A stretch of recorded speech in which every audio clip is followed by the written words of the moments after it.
The Serpentine Subterfuge. Chapter 13. March was subdued. Nearly everyone was in a sour mood about having extracurriculars cancelled, especially the Quidditch crowd. Rigel supposed she herself was included in the Quidditch crowd, but while she missed the opportunity to get outside and exercise, she wasn't terribly concerned with the tournament being called off. They were given an extra study period where their defense classes used to be, along with a suggested curriculum of independent study. Judging by the resigned way McGonagall explained their outlined syllabus for the foreseeable future, Rigel thought the professors weren't honestly expecting them to learn any defense that year.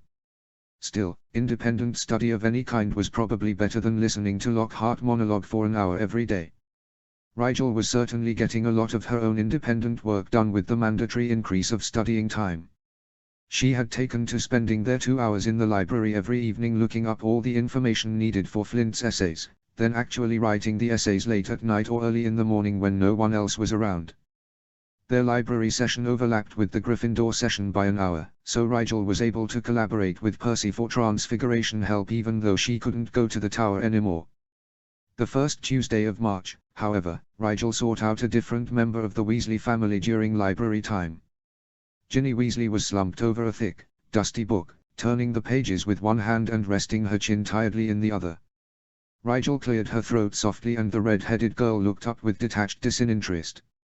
"Yes," she said, looking back at her book after only a brief, dull glance at Rigel's face. "I was wondering if I could talk to you about something you mentioned before." Rigel said, "I've been thinking over that idea you had." "Not now, okay?" Ginny said. Her tone was blunt and dismissive. "Of course," Rigel said politely, reeling in her expression automatically to its neutral mask, "I'm free tomorrow." "Just leave me alone," Ginny snapped, rubbing her forehead with 2 fingers. "I don't want to talk about anything I said before." "I see," Rigel said, blinking, "my apologies." Ginny looked up again, this time with weary regret. "Look, I'm sorry, Rigel. I'm too tired today.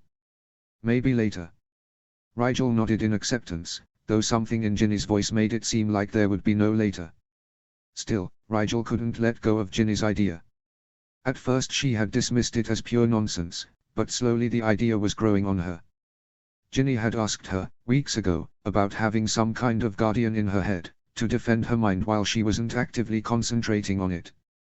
At first Rigel had thought Ginny meant letting some other sentient thing inside her head to take up residence there, and had rejected the idea because of the danger inherently present in such a solution. But what if it didn't have to be like that? What if she could make a sentient construct in her mind out of magic, the way she made other things in her mind using magic, and set it up as a guardian like Ginny had imagined? It would probably have to be constantly powered through her magical core, but Rigel didn't use her magic very often anyway, and even when imbuing high-level potions her core was rarely noticeably depleted. There had been that one time when her magic shielded her from the explosion, which had drained an unusual amount of her magic all at once, but other than accidents like that, her reserves went largely untouched. She had wanted to talk to Ginny again before trying the idea, in case the other girl had any more insight as to how one might go about creating such a thing.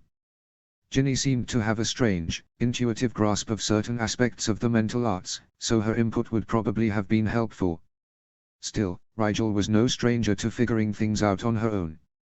She settled in an unused corner of the library and let her senses take her to her mental plane. She opened her eyes as her mental avatar glided out of the mist, taking in the familiar, comforting sight of her mountain peak standing tall in the midst of the swirling snow. She hurried around the mountain, through the illusion of stone at its base and into her potions lab. She had been adding to it rather steadily over the past months, and the decor lab was rather incredible if she did say so herself.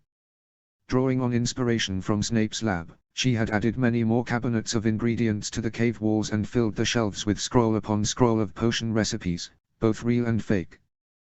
The rug that hid the trapdoor was incredibly detailed now, luxuriously soft and intricately woven. The cheery fireplace inside was inlaid with stone carvings of various medicinal plants, and the tables in the lab were polished to a high shine. She sank into one of the many plushy armchairs she'd added to her lab, and tried to figure out how she was going to create what she wanted. She called on her magic, and let it pool in her hands until she held twin balls of molten fire that twisted and jumped in her palms with restless energy. She held an image in her mind of what she wanted and carefully let the magic flow from her hands into the air before her. It twirled and spun about, weaving layers of magic on 2 more layers of magic, and slowly what she imagined began to take shape. She smiled softly as she worked. Magic was just so easy in the mental landscape. It was as easy as thinking and then willing. The magic solidified into a human figure. It took on features, musculature, and clothes. Soon it was recognizable as a young man about her age, with dark hair like hers and black robes and gray eyes. When she was satisfied with the likeness, she broke the connection between herself and her magic, and waited. The magic-made boy stood before her, silent and expressionless. "Hello," she said. He made no reply. Frowning, Harry stood and examined her creation. He was motionless. He didn't breathe or blink. Rigel put 2 fingers to his throat to feel for a pulse. Nothing. She sighed and sat back down. So all she'd done was make a magically constructed mental puppet. He might make a convincing scarecrow, for about 10 seconds. She pulled on her magic again, gathered it in her hands, and pressed her hands to the puppet's torso, imagining the magic seeping into him, flowing into his veins and making his heart beat, reaching to his lungs and making them work like hers did. The puppet began to inhale slowly, deeply, and exhale. After several tentative breaths it seemed to be breathing just as she would, and a quick check confirmed his heart was beating steadily. "Hello," she tried again. Not so much as a twitch. She sent her magic into the puppet again, willing it to reach his voice box and make it work. "Hello," she said. "Hello," he answered. She smiled a bit. "I'm Harry." "I'm Harry," he said. "What?" Harry frowned. Had she made him too close a copy of herself? Did he think he was her? "What?" he said, hip lips barely moving and eyes flatly empty. Harry sighed. "Oh, I see. Oh, I see." So he only repeated everything she said back to him. There was no thought process behind it, no sentience. She brushed her long hair over her shoulder with impatience. Why wasn't it working? Was she supposed to imagine every possible faculty a human mind possessed before it would take? But no, that's not how magic worked. When she created a table in her mind, she didn't have to know what every tiny piece of the table looked like. The magic drew from her general impressions of a table, and worked to make it seem real to her. When she transfigured a match to a needle in the physical world, she didn't have to calculate the exact metal alloy the needle would be composed of. She just had to hold what she knew of needles in her mind, and the magic took care of the specifics. Otherwise wizards would spend years learning to transfigure objects into animals, when in reality it only took a few weeks, because they just had to have a good enough idea of what the animal was about for their magic to fill in the rest. This was called the minimum level of articulation theory, and it applied to all kinds of magic. A wizard's will was what made a spell work, and it only required a basic level of understanding what exactly you were trying to do, or else kids could never learn anything at 11 with no prior training. To levitate something you didn't need to know how much it weighed or what it was made of, you just had to understand that you wanted it to weigh less, and have the power to make your will reality, of course. So in theory she should be able to create a construct that behaved like a human as long as she had a basic understanding of what a human was. For some reason, though, her magic wasn't cooperating. Or rather, it was doing exactly what she asked it to, but she couldn't formulate the request the correct way. Maybe she didn't have a good enough grasp of what sentience was, Harry mused, settling back into her armchair and staring pensively up at the mostly lifeless humanoid she'd created. She tried sending more magic to the boy's brain, but it didn't seem to help. She could get him to do pretty much anything she imagined, stand, sit, run in a circle, speak, but she had to make him do it first. She couldn't seem to imbue him with the ability to act on his own. A small part of her whispered that perhaps you couldn't create sentience. Maybe it was dependent on something incorporeal, like a soul. Harry shook her head. She wasn't really trying to create sentience, after all. It wasn't like she was trying to make an inanimate object in the real world come to life. She just wanted a mental construct that would have enough sentience to protect her mind while she wasn't paying attention to it. She knew it was possible even in the physical world. After all, what was the Sorting Hat if not a sentient magical object? She'd heard that it was once an ordinary hat, and that Gryffindor had imbued it with sentience, so he had to have done it somehow, and it should be even easier to mimic the process in her mental landscape, where everything native was controlled by her mind. But how? She felt a tug at her physical senses and realized someone was shaking her shoulder lightly. She sent one last frustrated look at the human doll and flicked a bit of magic at him to make him sit in one of the armchairs. She knew he wasn't real, but it felt weird to leave him standing around like that. She hurried through her mindscape to the mists, which she plunged into to send her consciousness back to her physical form. Selwyn was leaning over her, still shaking her shoulder. "I'm back," Rigel said, making to stand. Selwyn backed off and crossed her arms. "About time, Black. Our 2 hours were up 5 minutes ago." "Sorry, Selwyn," Rigel said, rolling her stiff shoulders. "Sure you are," Black, Selwyn said, motioning her to follow as she headed toward the library entrance where the rest of the Slytherins who'd elected to come to the library were waiting. "Everyone in 2 lines, and make sure the person who stood next to you walking in is standing next to you now." Rigel got into line next to Draco, who smirked at her and said, "Meditating, right? I told the head girl you'd be zoned out in a corner somewhere." "Thanks, Draco," Rigel said dryly. Draco just laughed at her. -0. HP. -0. The next week Rigel received a letter from Sirius. "Dear Archie /Rigel. Your aunt's baby is due on Sunday. Harry's got a big healer's exam Monday morning, so she can't come to the birth if she wants to fly back in time, but I've sent a letter to Dumbledore to ask if you could attend. Here's hoping. Dad." Rigel rolled up the note thoughtfully. Seeing Pansy's curious look, she said, "My Aunt Lily's having her baby on Sunday. Magic was quite reliable as far as predicting births, so if they said the baby would come Sunday, then come Sunday it would." Pansy clapped her hands excitedly. "Oh, how wonderful, Rigel. You said it would be a girl, right? Have they come up with any names?" "I don't know," Rigel said, "Dad hasn't mentioned any." "Well, maybe they'll send you a photograph in their next letter," Pansy said, smiling. "My dad apparently wrote to the headmaster to see if I could attend the birth," Rigel said. Draco's eyebrows rose. "But you're not, you aren't immediate family, or even blood related." Rigel understood Draco's surprise. Traditionally only the husband and children attended births in Wizarding Society, with extended family and friends visiting the mother once she was out of the hospital.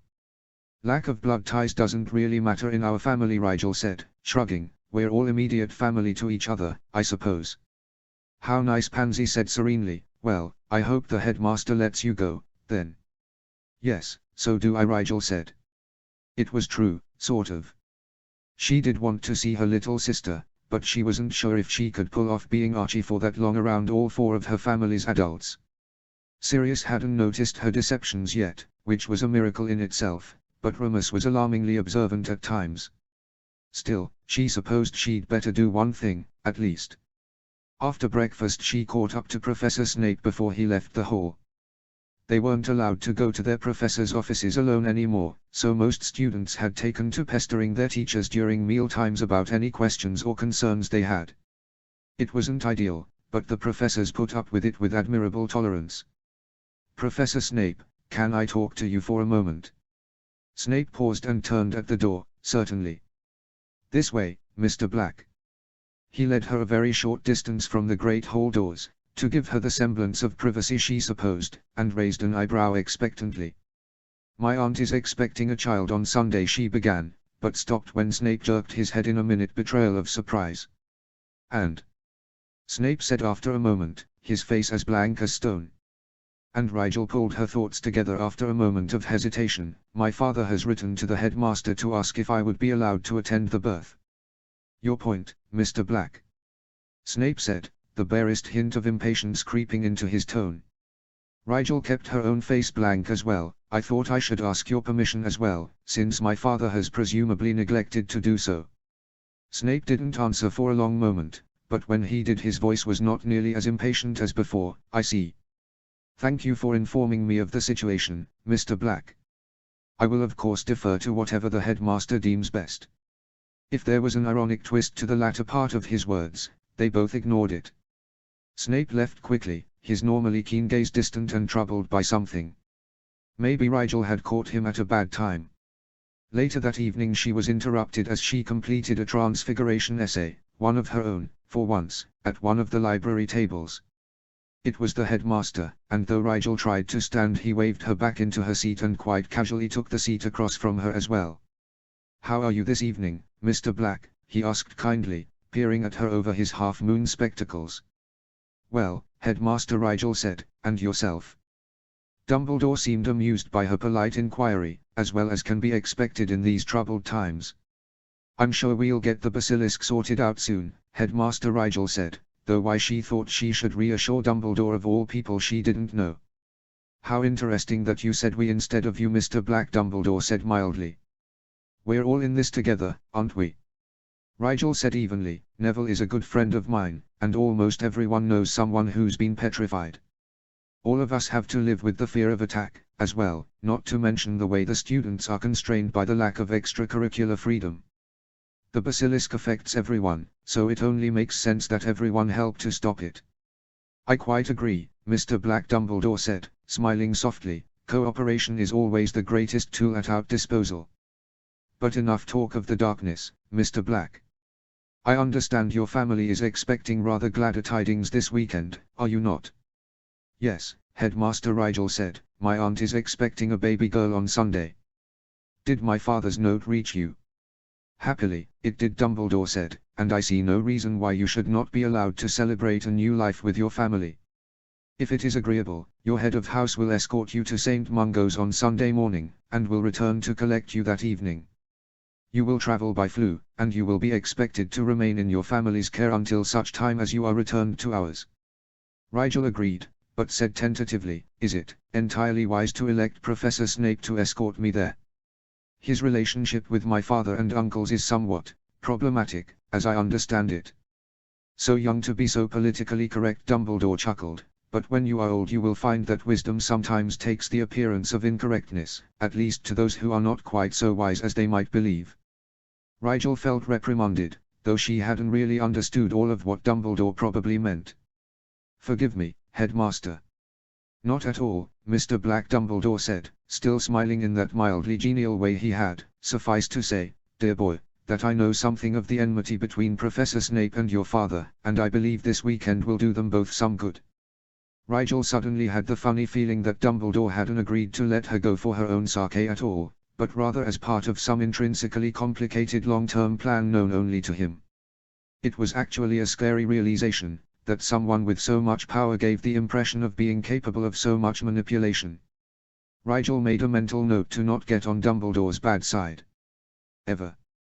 It seemed to Rigel that their conversation was now concluded, yet Dumbledore made no move to rise from the table, apparently content to gaze about the library curiously as though he didn't run the place.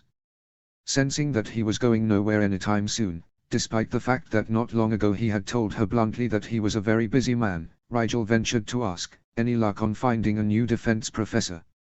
Dumbledore raised his eyebrows at her knowingly, "Not enjoying the lull, Mr. Black. It was my understanding that many of your classmates consider the current lack of classes to be the most productive time spent during defense against the dark arts all year." Rigel tilted her head in wry acknowledgement. "Self-study is good enough for me, but I'm sure the older students especially would appreciate a guiding hand before they take their examinations in a few months."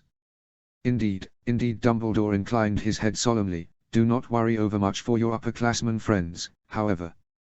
I have arranged for a new defense professor to start next week." "Oh?" Rigel said, interested. "May I ask who?" "Oh, no one special," Dumbledore said, eyes twinkling. "I am quite looking forward to it, though. It's been too long since I participated actively in the molding of young, eager minds. I wonder if I remember how to use the chalkboard." Rigel blinked in surprise. "You're going to teach us yourself?"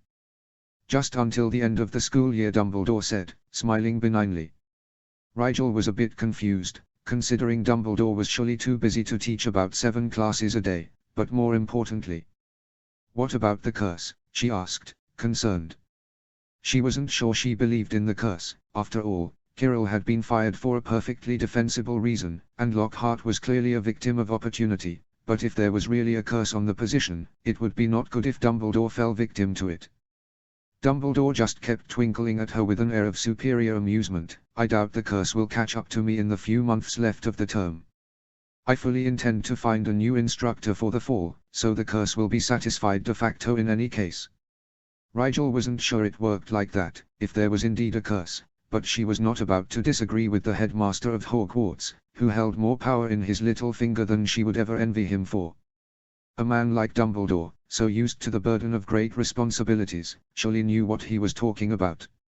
And if he didn't, Rigel Black would certainly not be the one to tell him otherwise. All at once Dumbledore jumped with exaggerated surprise, and said, "Ah, I see. Must be going, I'm afraid, Mr. Black. I will inform your head of house of the details for this coming Sunday. Simply present yourself to Professor Snape that morning after breakfast.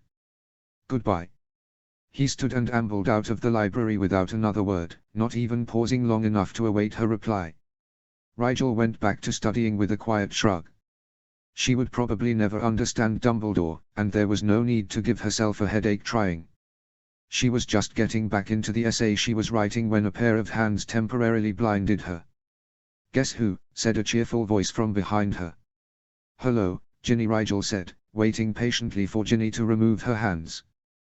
The red-headed girl rounded the table and plopped down in the seat Dumbledore had so recently vacated and propped her chin in her hand. "So, what's up?" she asked, an expectant look on her face. Rigel gestured down to her essay with a tilt of her head. "Just schoolwork." "How is your evening?" Ginny shrugged dismissively, obviously. "I meant, what was it you wanted?" Rigel blinked slowly, not sure what Ginny was referring to. Ginny rolled her eyes. "When you tried to talk to me about something, but I was busy, remember?" "Merlin, Rigel, did you forget already? Can't keep a conversation in your head for a couple of days." Rigel frowned as she remembered that Ginny never had gotten back to her about the occlumency technique she had been experimenting with. "It's been over a week," Rigel felt compelled to point out in her defense, "but I could still use your input, if you're not busy now." Ginny frowned slightly. "A week? Time really flies this time of year. I guess I got so busy with school and everything." Well, what was it you wanted to talk about?" Rigel wasn't sure what everything was, since as far as she knew Ginny didn't participate in any extracurricular activities, and even if she did they would have been suspended due to impending basilisk, but she reminded herself pointedly that she barely knew what her own best friends did in their free time. For all she knew, Ginny could be the president of a secret society devoted to freeing house elves from wizarding service or something equally unlikely. "Well, the last time we talked about occlumency you mentioned something that I've been thinking about," Rigel said, "a sort of guardian for your mind, I think you called it." "Oh, that." Ginny flicked a strand of hair out of her face nonchalantly. "I'm not sure what I was thinking that day. Honestly, a miniature consciousness that exists solely to protect your head from invasion. Get real, right?" Rigel felt her brow pucker slightly, and said, "It's not entirely implausible, and it's definitely one of the most creative ideas I've heard in terms of mental defense. I haven't read of anything like it in the books I've studied on the subject." "That's because it's impossible," Ginny said. "You can't just make something like that like you can make an illusion in your head. You'd have to actually absorb another consciousness for it to." Ouch! She clutched at her head suddenly, and hissed in a breath through her teeth. "Ow, sorry, I just got the mother of all headaches. I think I've been stressing my eyes lately, studying for exams and such. I suppose it finally caught up to me." Rigel was a bit taken aback by Ginny's sudden onslaught of obvious pain, and her subsequently speedy defense of it, and said, "Do you want me to walk you to Madame Pomfrey's office?" Ginny rolled her eyes, rubbing at her temple absently. "Even if I wanted to choke down some vile concoction of meaty wizardry, I certainly wouldn't need you to walk me there," she said bluntly. "Of course," Rigel said, not offended by Ginny's unapologetic independence. "Perhaps we should continue this another time." No, Ginny said, "it's passing. I'll stay and chat, if you still want to. The whole idea is silly, though, to be honest." Rigel merely lifted a shoulder in a non-committal way. "Maybe. What makes you think it's impossible, though?" "I don't know, common sense." Ginny said, lifting an eyebrow. "I mean, if magic could make things like that, you'd be able to make a human being out of magic, but you can't." All you get is cheap imitations. But that's the point, isn't it? Rigel said, frowning slightly, to create a decent imitation of sentience, so that the Guardian can act and think on its own, but is still ultimately bound to the mind that created it, not a true consciousness, of course, just real enough to pose a threat. Ginny pursed her lips. I suppose, still, even that much would be awfully difficult. And if it was tied to your mind's command, then it would be your mind defending itself in the end anyway, just like it always had been. By the time you got good enough to create a semi-sentient magical construct, you probably could have learned to just defend your mind the normal way, by keeping constant shields up, right? Rigel tilted her head in acknowledgement. Good point. I'm not far enough in my experiments to decide whether it would be faster to concentrate on developing my understanding of mental energies or if it would be better to play to my strengths, mentally speaking, and devote all my energy to magically constructed defenses. Ginny looked taken aback. Experiments? What, you're serious about all this? I thought it was all hypothetical. It is until I get a result that works, Rigel said unconcernedly. The idea's still in the formulative stages. It might never end up working, in any case. I just wanted to see what you thought of it, since you seem to have a natural grasp of the mental arts. Ginny wrinkled her nose and waved a hand in a parody of modesty. If I do have a grasp on it, it's all instinctual. I really don't understand much yet. But it feels like what you're talking about is impossible, if that helps. Rigel nodded agreeably, though internally she was resisting the urge to sigh with disappointment. It looked like she'd be figuring out how to mimic sentience on her own as well, since Ginny didn't seem terribly inclined to join in on Rigel's experiments. Thanks for taking the time to listen anyway, Rigel said politely. Ginny shrugged back at her. No problem. I only came to the library to get away from my brothers, so I had an hour to kill. Rigel thought that if she was as run down and stressed out as Ginny's pale face and slightly sunken eyes revealed the red-headed girl to be, she would be taking advantage of an hour in the library either to continue studying or to sleep, but perhaps Ginny was sick of studying for the day, or too anxious about the basilisk to sleep properly. Ginny sat there tapping her foot agitatedly for a few moments, then abruptly stood and said, I should get going. Things to do, you know. See you, Rigel. Good evening, Rigel said, nonplussed as Ginny unknowingly echoed Dumbledore's earlier exit. Rigel reflected that the people around her were unnaturally blunt that day, and went back to her studying. -0. HP. -0. That night she dreamed. She was in her lab, working quietly on her favorite potion. It didn't have a proper name, because it was a hybrid potion her Uncle Remus had invented while still in school. It wasn't particularly difficult to brew, and the only thing it was good for was turning someone's skin the color of whatever food they last ate, but it was still her favorite. Once, back when she had just begun studying potions seriously, her dad came back from Remus' house sorely disappointed. He wanted Remus to make that very potion for a prank he and Sirius were planning, but the moon had been particularly demanding that month, and Remus was too exhausted to do anything. Harry searched through the old potions notes she had borrowed from her uncle the week before and eventually found the recipe for the skin-changing potion. It was the first potion she ever tried to brew on her own, without her mother's supervision, and when she presented it to her father he beamed down at her like she had done something truly splendid. It was the first time she felt useful for having brewed a potion, and time and familiarity would never dull the sense of fond nostalgia she had for that particular recipe. In her dream she stood before a cauldron as big as a bathtub and so deep she couldn't see the bottom. She stirred it slowly, a small smile on her face as it bubbled cheerfully and clung to her stirring rod impertinently. Then, without warning, she was blind. Her eyes were open but only blackness greeted her. She clutched the side of the cauldron to steady herself in the darkness, but it was boiling hot, and she cried out and flinched back when it burned her hand. "Hush, child. There's no need for dramatics," said a taunting voice behind her. Harry froze. "Who's there?" Guess who, said the voice in what would have been a sing-song tone if it wasn't so hard-edged.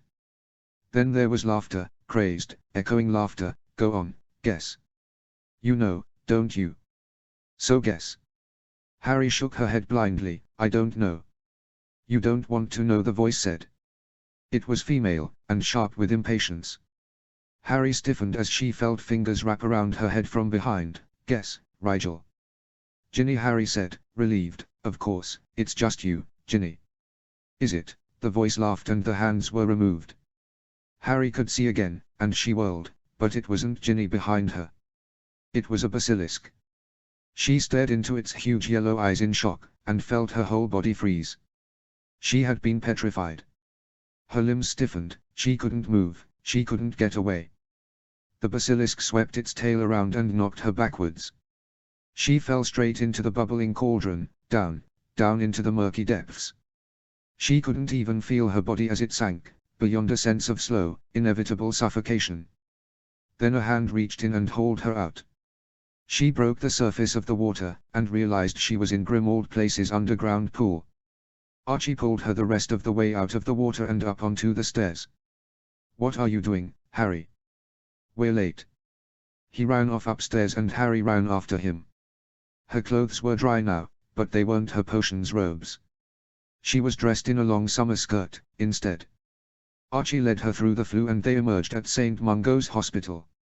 Harry looked around with confusion. "Are we here to get my hand healed?" she asked, looking down at her palm, which was still red from having burned it on the cauldron. Archie frowned at her. "Not everything is about you, Harry. We're here to see the new baby, of course. If you weren't always doing something else, you'd know these things."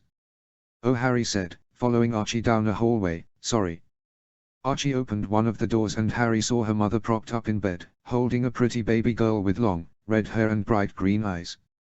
James turned from his place at his wife's side and said, "There you are, Archie, what took you?" "I don't remember," Archie said. "Is that her? My new cousin?" "Come and see." Archie Remus beckoned Archie over toward the bed, where Sirius made room for him to stand close. "She's so beautiful, isn't she?" Lily said, smiling fondly down at the infant. "So smart, too. She can talk already." Harry walked forward to see better.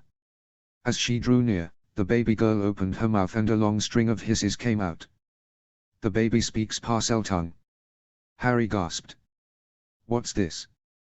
James was suddenly frowning fiercely. "How can this be? Lily, what have you done?" Lily's eyes were wide and pleading. "Nothing, James, I don't know." "Whoa, mate, it wasn't me," Sirius said, backing up. "I would never." "Then how does the child speak Parseltongue?" James spat. "Unless you're suggesting that Archie is mine, the two children must have a common parent." "Sirius, how could you? I thought we were friends." "We are." "I didn't sleep with Lily, I swear," Sirius said. "I don't believe you," James said. He stomped from the room, yelling, "We're through," over his shoulder as he left. Lily burst into tears, and Harry hurried to her side. She reached out to pat her mother's shoulder, but Lily cringed away from her. "No, you can't take my baby," she cried, hysterically. "She's all I have left of him." "I wasn't," Harry started, but the scene dissolved without warning. She was standing in front of her house, in Godric's Hollow. Her parents were in front of it, arguing over who was going to live there. James pulled out his wand. "Fine, then I guess neither of us can have it," he snarled. Flames shot from his wand and engulfed the house in seconds. Lily burst into tears and fled, clutching her newborn child to her and dissipating. James disappeared as well, and Harry looked around the empty street with confusion. "What about me?" she said to the burning house. She waited, but no one came to put out the flames or tell her where to go. Eventually she got up and wandered around until she came to a familiar street. It was Dogwood Lane, and the apartment she'd rented was up ahead.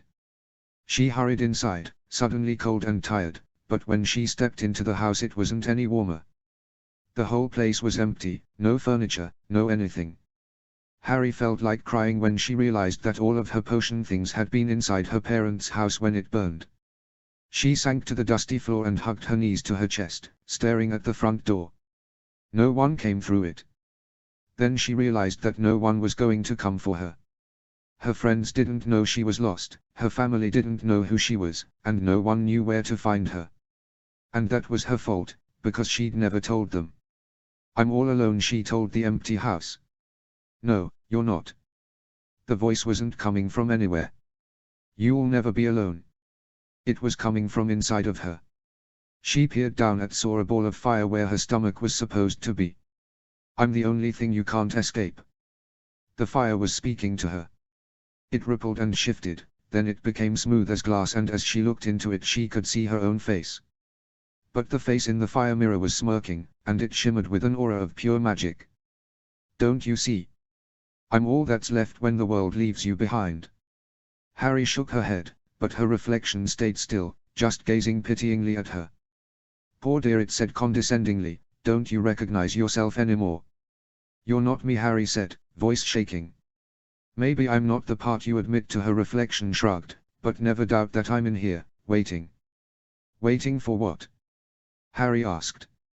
"Freedom." Rigel woke with sweat on her forehead and a denial on her lips. She gasped for air quietly, aware of her two sleeping roommates. Because Draco was standing between their beds, very much awake, with one arm outstretched toward her.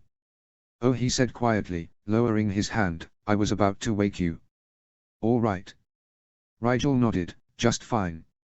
Draco snorted, "You're a rotten liar, Rigel. Scoot over." He made shooing motions with his hands and Rigel obligingly moved to the side of her bed, noticing as she did that Draco had lit the smallest lamp before she awoke. "I'm really okay, Draco," Rigel said uncomfortably, "you don't need to console me, or anything." Draco grimaced as he situated himself on the other side of the bedspread. "I wasn't going to. I'm just not tired anymore, and you probably won't be going back to sleep, so we might as well keep each other company." "In the same bed?" Rigel said skeptically. "Don't say it like that." Draco rolled his eyes, "It's stupid to talk across beds when the others are asleep. We'll either wake them up or be too quiet to hear one another." "We could go to the common room," Rigel pointed out. "The fires will be out by now," Draco said. "I'm not getting cold just because you're allergic to basic human contact." "I'm not." "Then stop acting like it." Rigel narrowed her eyes, but remained silent and didn't complain when Draco reached back proprietarily to fluff up her pillow to his liking. "So," Draco said after making himself comfortable, "tell me about your dream." "No," Rigel said calmly. Draco scowled, "Why is it that you can say no to me, but not to Rosia?" Rigel lifted an eyebrow, "What are you talking about?" "You know what I'm talking about," Draco huffed. "If I did, I wouldn't waste air asking," Rigel said, "so explain." Draco peered at her through the semi-darkness. He looked skeptical, but after a moment he sighed and grudgingly said, "That day when we were all stuck in the common room, everyone could see you didn't want Rosia messing with you, but you let him anyway." "Why?" "I didn't see a way out of it," Rigel shrugged. Draco stared at her. "You could have just said no like you did with me." Rigel cast about her brain for the right words. "It's just, I couldn't think of a good reason to say no, I guess. If I said no he would have asked why not, and what could I say? I just let Pansy braid my hair, but I take exception to letting you unbraid it.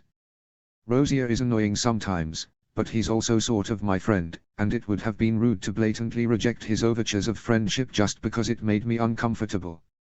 Draco looked frustrated, ignoring the fact that friendship had nothing to do with those overtures. "Rigel, tell me this, if I asked you to do something that made you uncomfortable, would you do it just because we're friends?" Rigel let her gaze move pointedly from Draco, to her bed, to the pillow Draco was nestled against, and back to Draco's face. She raised an eyebrow and Draco narrowed his eyes. "I see," Draco said, his voice tight with something Rigel couldn't yet define. "And what if I asked you to do something dangerous? What if I wanted you to do something against your principles? Would you just do whatever anyone asked as long as you didn't want to hurt their feelings?" Rigel frowned. "Of course I wouldn't." "Good," Draco muttered. "Because you'd never ask me to do something like that," Rigel said, feeling that the answer was obvious. "I wouldn't care about hurting your feelings if you were the kind of person to ask that of your friends." "That's not," Draco growled quietly, "you're missing the point." "Then what's the point, Draco?" Rigel asked. "The point is that you can't just do things because other people want you to," Draco said, his voice soft but vehement, "even if they are people you trust not to want you to do dangerous or unpleasant things. If you start doing that now, you'll do it for your whole life, and no one can live like that, Rigel. You should make every single choice because it's what you want, and for no other reason." "Life doesn't really work like that, Draco," Rigel said. "Yes, it does," Draco insisted, "you just don't understand because you don't know how to be selfish." Rigel pursed her lips but couldn't quite suppress the cynical, humorless smile that tugged at her lips. If only Draco knew how selfish she could be. Selfish enough to endanger her own cousin, her entire family, really, just to pursue one far-fetched dream. She sighed, worn out from her strange nightmare and Draco's persistent questioning. Okay, but so what, Draco? Why does this bother you if I don't like disappointing people? That should make things easier for you, if anything, Rigel said tiredly. Draco was silent long enough that Rigel turned her head fully towards him and frowned questioningly. His silver eyes glinted in the lamplight, and each word came slow and deliberate, as though he wanted to make sure she heard every one. I don't want our friendship to be easy, Rigel. I want it to be real. Rigel's eyes softened without her conscious input. It is real, Dre. Draco's face was pinched with disbelief, so Rigel turned on the bed to face him, looking earnestly into his closed-off face. I know I lie to you a lot, Draco, and I'm probably not going to stop anytime soon. He snorted with begrudging amusement and shook his head. But right now I'm telling you the truth. Rigel took a steadying breath, then said, in the beginning, I only became friends with you because it was too much work to avoid you all the time. Draco flinched ever so slightly, and Rigel pulled him into a bracing hug that she ended just as swiftly. But that was before I got to know you, before you and Pansy made my life interesting and funny and not just full of constant studying. By October I really was your friend, and since then our friendship has only gotten stronger. Dre, don't ever think that just because I'm an apathetic, antisocial idiot that I don't care about you and Pansy. I do. I promise, I do. Draco's face was blank, but he was utterly motionless as he listened to her talk. Eventually he swallowed and said, say you're an idiot again. Rigel rolled her eyes. I'm an idiot. And say you won't let Rosia push you around anymore, Draco said stiffly. Draco. Rigel bit the inside of her lip. She wanted to make Draco happy, but she didn't want to make an enemy out of a powerful upperclassman for no reason. Why does it bother you so much? Because he's upsetting you, and that upsets me, but I can't do anything to make him stop if you don't tell him it's upsetting you, Draco blurted, glaring at her once more. Rigel turned her head towards the wall. I'm not upset. You were obviously uncomfortable, Draco argued. Why would I be? Rigel said stubbornly, I let Pansy do my hair. It's no different. It is, Draco said, just as stubbornly. Why? Don't ask me, Draco hissed. It's different because you obviously think it is, otherwise you wouldn't be so uncomfortable with it. That. Rigel shook her head. Can we just drop it? We always drop it, Draco said. You never want to talk about it, and I can't say anything because I'm not even sure what's really wrong. There's nothing wrong. And, be quiet, Draco said. There is too something wrong, I just don't know what it is. Draco. Rigel ran a hand through her short hair. I think we've gotten off topic. Just, okay, I can see you're not going to let this go, so will you just explain, clearly, what you're talking about so I can explain why you're wrong? Draco scrubbed his hands in his own hair with frustration. All right. Okay. First, I have to ask, Rigel, does your father hit you? Rigel was so stunned that for a moment she couldn't even speak. What? No. Sure. Draco glanced toward their dorm mates, who were luckily still sleeping. Sorry, but I had to get that explanation out of the way first. I didn't think so, you're too relaxed around him, and he's so obviously fond of you, but, I had to check, you know. Not really, Rigel said, scowling slightly. That's not something you just ask someone, Draco. If the wrong person heard you ask, it wouldn't matter if it was true or not. Draco lifted an eyebrow. Why do you think I asked now, in the middle of the night in our dorm room, and not at the Great Hall table a couple months ago when the idea first occurred to me? Rigel was taken aback. So, I eat breakfast like an abused person. Draco rolled his eyes. Don't be stupid. It was Millicent, actually. She came up behind us and put an arm around each of our shoulders, and you stiffened up and flinched for a moment before relaxing. I would have missed it, but I was looking at you anyway because you were explaining the potions homework to Theo. Draco's eyes drifted to the bedspread as he thought. After that, I just started noticing how much you avoided other people. I mean, you sat with us and talked with us, but you almost never initiated physical contact, and when someone touched you unexpectedly, you'd twitch a bit. If you were expecting it, though, you'd be too relaxed, like you were forcing yourself not to react. Rigel pressed her lips together. Not everyone is demonstrative with affection. That's true, Draco said seriously. I know a kid who openly disdains physical contact with others, but it's because from birth he was raised in a notoriously reserved family.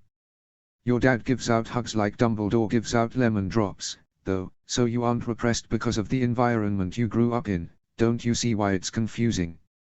But I don't know what the problem is, so I can't figure out how to help. I don't need help, Rigel snapped. She squeezed her eyes shut and scrubbed at them, saying, I'm not repressed, Draco, for Merlin's sake. Just because I don't sew my feelings into a flag and wave them around for the world to see doesn't mean I can't recognize them and express them in a healthy and meaningful way.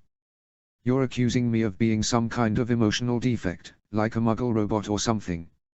I'm not. You are, Rigel said, lowering her voice again as she remembered where they were. It's like you don't think I'm human. Draco's face dropped into apologetic regret. He reached for her and Rigel stiffened without thinking. Draco clenched the hand that had been outstretched between them into a fist and dropped it forcefully onto the mattress. That's what I'm talking about, Rigel. His jaw clenched and he blinked hard several times. I would never hire you. His voice broke in the middle of the word hit and he flushed darkly as he looked away. Rigel hesitated, but now was not the time for maintaining a safe distance. She shifted over on the bed and wrapped an arm awkwardly around Draco's shoulders. I know that, Draco. I never once imagined you'd hit me. I don't like being touched, but it's not because I'm afraid of being hit. I could never be afraid of you. Draco's shoulder remained stiff under her arm and he kept his gaze stubbornly averted. Then why, Rigel? You know exactly what I'm talking about, I can hear it in your voice. So just tell me, okay? No more dancing around it. Rigel did know what he meant. In truth, she was extremely careful about becoming too physically familiar with her friends. It wasn't really a problem right now, because even though she was sure budding female anatomy came right along with starting her monthly cycle, she was under the effects of the long-term polyjuice, so any developments would be undetectable until she updated the polyjuice that summer. In a few years, however, even infusing the polyjuice hair with as much of Archie's male traits as she could, her anatomy would not be entirely disguised as long as she remained female. She could turn herself into a male completely with the use of polyjuice, but the use of polyjuice across genders for a prolonged period of time hadn't been well documented yet. Part of it was because it was taboo to polyjuice into someone of the opposite sex, and part of it was because no one wanted to take the risk that the delicate reproductive organs would be damaged irrevocably with prolonged suppression to test the theory. It was already a strain on the body to remain polyjuiced for any amount of time longer than 15 months, and Rigel would have to step up her exercise regime next year to compensate for that, but to actually force her body to assume male genitalia for 6 years, the risk was simply too great to justify if she could avoid it. So she was careful about how close she got to people now, so that in a few years when she couldn't be lax about letting her friends touch her it wouldn't be abnormal or suddenly suspicious behavior. She thought that if she was diligent now, she would avoid suspicion in the long run. Apparently, she'd been so paranoid about maintaining her physical boundaries that she'd come off as suspicious anyway by being hyper-aware of every minor invasion of space. It was times like this that Rigel wished there was a handbook for people who wanted to remain in disguise indefinitely, like deep cover spies, because now she had to come up with an explanation for Draco that would satisfy his confusion, offer a long-term and sustainable explanation for her behavior, and most importantly not upset Draco any further. Rigel considered telling Draco the truth, namely, that she couldn't tell him why she acted the way she did.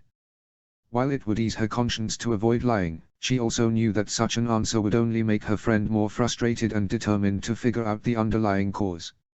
In the end, Rigel decided a lie was better for all involved. I have a physiological condition that makes it difficult for me to let others touch me, Rigel said eventually.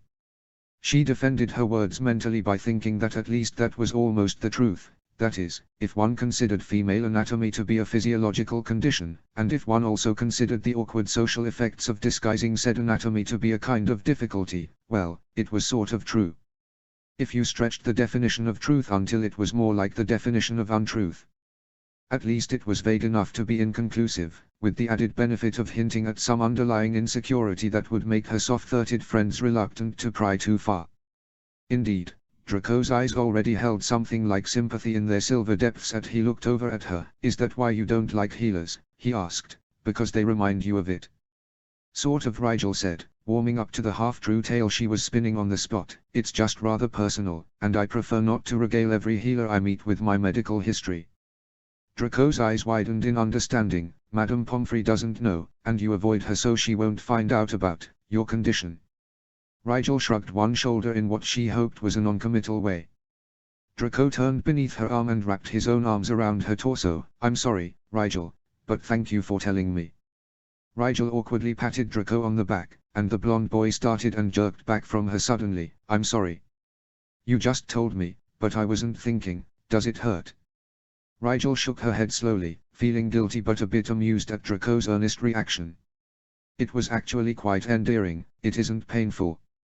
It's just mildly uncomfortable. Most of the time I can ignore it, but when I'm not prepared it sometimes takes me by surprise." Draco nodded, accepting the answer because it fit with his observations, and why shouldn't it, when she'd tailored it so it would. Draco settled back on her pillow and gazed up at the ceiling. "Is that why you sleep with your clothes on?" "Yes," Rigel said immediately. "Why not cover for as many of her oddities at once with one lie?" "And why you don't let anyone see you changing," Draco said softly. "Is it visible?" Rigel lay back on her side of the bed with a sigh. "Sometimes," she said, thinking that now it sounded like she had some sort of easily irritated skin rash. Maybe she should pretend to itch herself every now and then to subtly confirm Draco's impressions. "Oh," Draco said. They lay there for a couple of minutes, neither saying anything. "If you ever need to talk about it, well, you know." "Yes, I know," Rigel said, swallowing against the lump in her throat. "My family has a really good healer," Draco said tentatively. "I don't know who you've seen, but maybe." "Thanks," Rigel said softly, "but there's nothing anyone can do." "It's okay, though. Really, it hardly bothers me." "I won't tell Pansy," Draco added sleepily, yawning and settling even deeper into Rigel's pillow, his arms crossed loosely over his chest. "If you don't want me to." "Thanks," she whispered, closing her eyes wearily. Officially feeling like the worst friend in the world, she fell asleep to the sound of Draco's slow, soft breathing. -0. HP. -0. She woke only a few hours later, to the sound of Theo laughing loudly. The reason for his laughter became immediately apparent as Rigel opened her eyes to find that Draco, who was obviously used to more spacious sleeping accommodations, had shifted in his sleep and claimed the majority of the mattress for himself sometime in the last few hours. At the same moment Rigel became aware of a crick in her spine from the awkward way she was scrunched up against one side of the bed, while Draco sprawled indolently across the rest of it. "Could have seen that one coming," Blaze said mildly on his way to one of the bathrooms. "Did you mean Draco sneaking into Rigel's bed in the middle of the night, or Draco being a total mattress hog?" Theo asked mischievously. Blaze just smirked cheekily and stuck his toothbrush in his mouth to illustrate that he wasn't going to clarify. Rigel glared half-heartedly at her two other roommates, and winced as she sat up, massaging her lower back. She had half a mind to dump Draco on the floor, or else wake him with a bit of cold water from the sink, but as she remembered similarly rude awakenings at Grimmauld Place before she and Archie had learned to lock their doors during sleepovers, she sighed and prodded Draco's shoulder on her way out of bed instead. "What?" Oh, Draco regained his wits remarkably quickly upon awakening. He glanced at his position, then at Rigel's mildly disgruntled expression, and grinned sheepishly up at her. "Sorry, Rigel didn't have the heart to stay annoyed with her friend. It might have been the fact that his rumpled hair and sleepy expression made him seem entirely incapable of malice, or it might have been that Rigel knew him to be incapable of any strenuous emotion before his morning absolutions, but either way, Rigel decided she'd take a pain potion for her backache and forgive Draco for having grown up an only child. Granted, she was an only child, too, but she and Archie had shared a bed more times than she could count. It had gotten to the point that their parents didn't even bother to tease them about it, because the jokes had gotten so old they were flat and predictable. -0. HP. -0. Telling Draco that her reservedness was partially due to a medical condition had both benefits and drawbacks, it turned out. On the one hand, Draco completely respected her personal space, and even ran subtle interference when one of their classmates looked about to initiate physical contact as well. On the other hand, he took up a habit of sending her significant and slightly sympathetic looks every single time she went to a bathroom to change clothes or settled into bed fully dressed, and because their friends were Slytherins as well, every attempt by Draco to act subtly was blatantly transparent in their eyes. On Sunday morning when Pansy put a hand on Rigel's arm to steady herself as she sat down at the breakfast table, Draco proprietarily grasped Pansy's opposite elbow to help her sit, which resulted in her becoming unbalanced from the unexpected change in equilibrium. Pansy had to awkwardly release Rigel's arm and lean on Draco instead, and when she was seated comfortably she turned a cool gaze on Draco and said, "If Rigel is disgusted by my touch I expect to hear it from him, Draco." She turned to Rigel and raised an eyebrow. "Well, going to tell me why Draco is suddenly your personal bodyguard?" Draco winced, and bowed his head apologetically to Rigel behind Pansy's back. Rigel smiled slightly. "Your presence could never do anything but enchant the things around you, Pansy. Draco is merely concerned for my virtue. He doesn't trust prepubescent females, you see, ever since, well, he doesn't like to talk about it."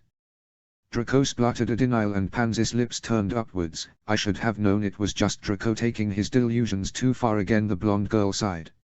Her hair was braided again that day.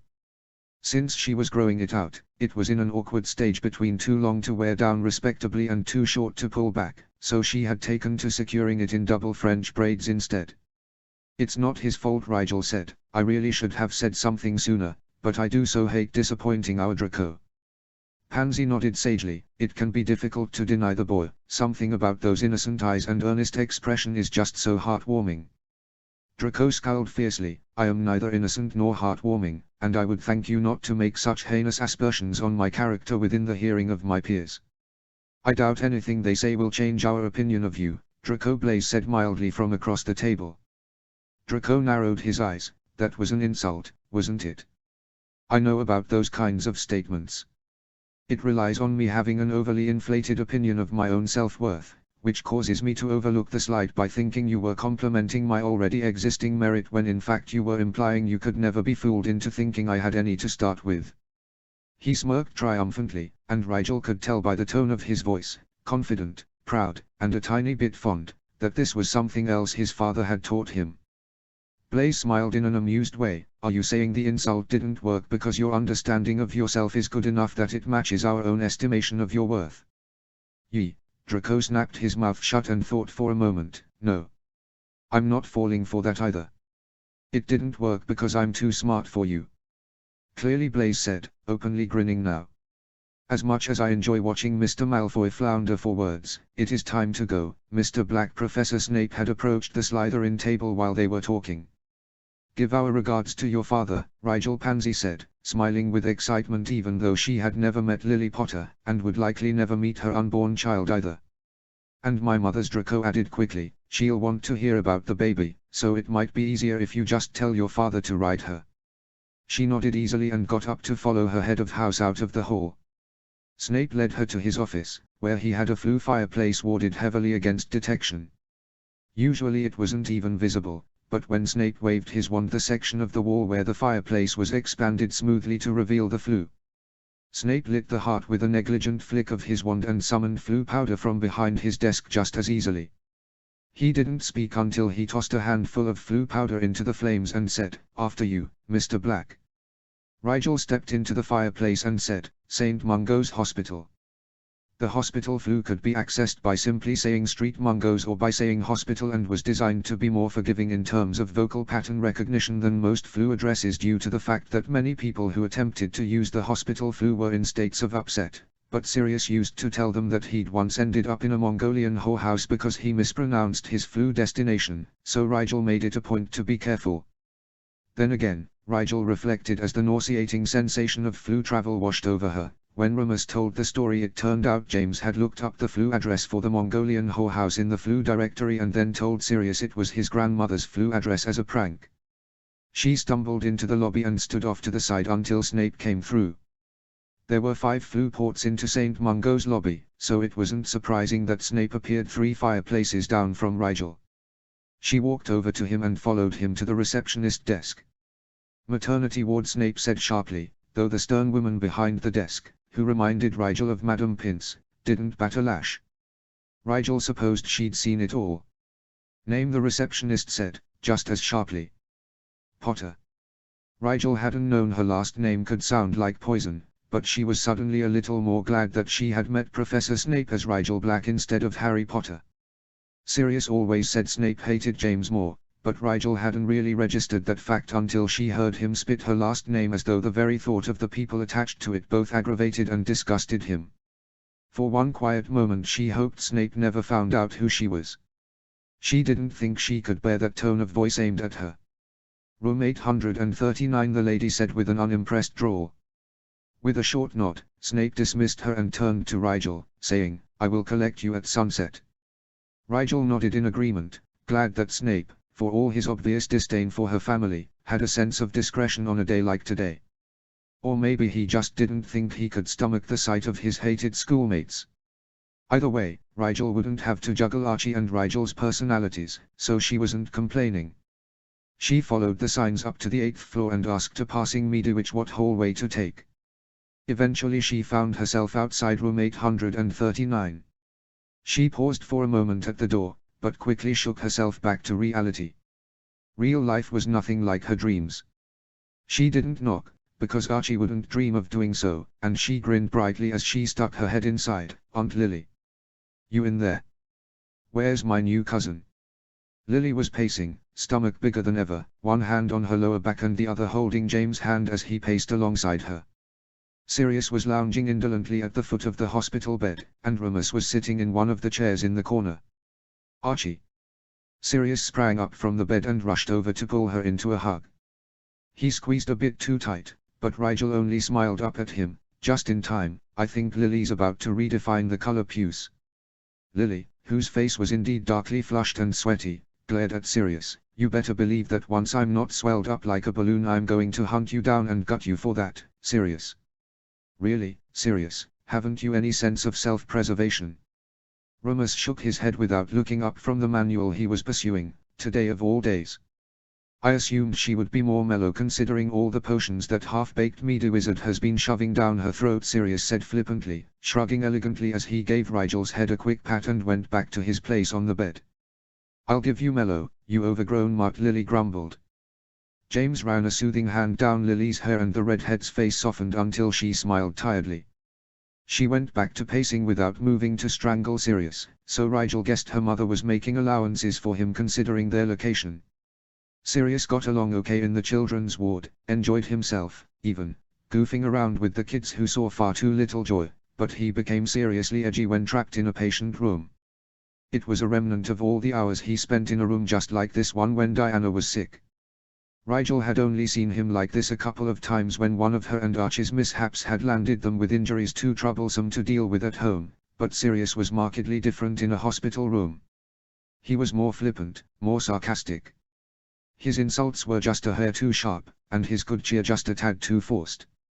It amazed Rigel that Lily could show such consideration for her friend in the midst of her own personally trying situation. Rigel had never experienced labor, but it didn't look like a walk through the fairy meadow. Her mother was truly a kind-hearted person. "Isn't that bed supposed to be sanitary?" Rigel asked Sirius, trying to channel Archie's inner healer.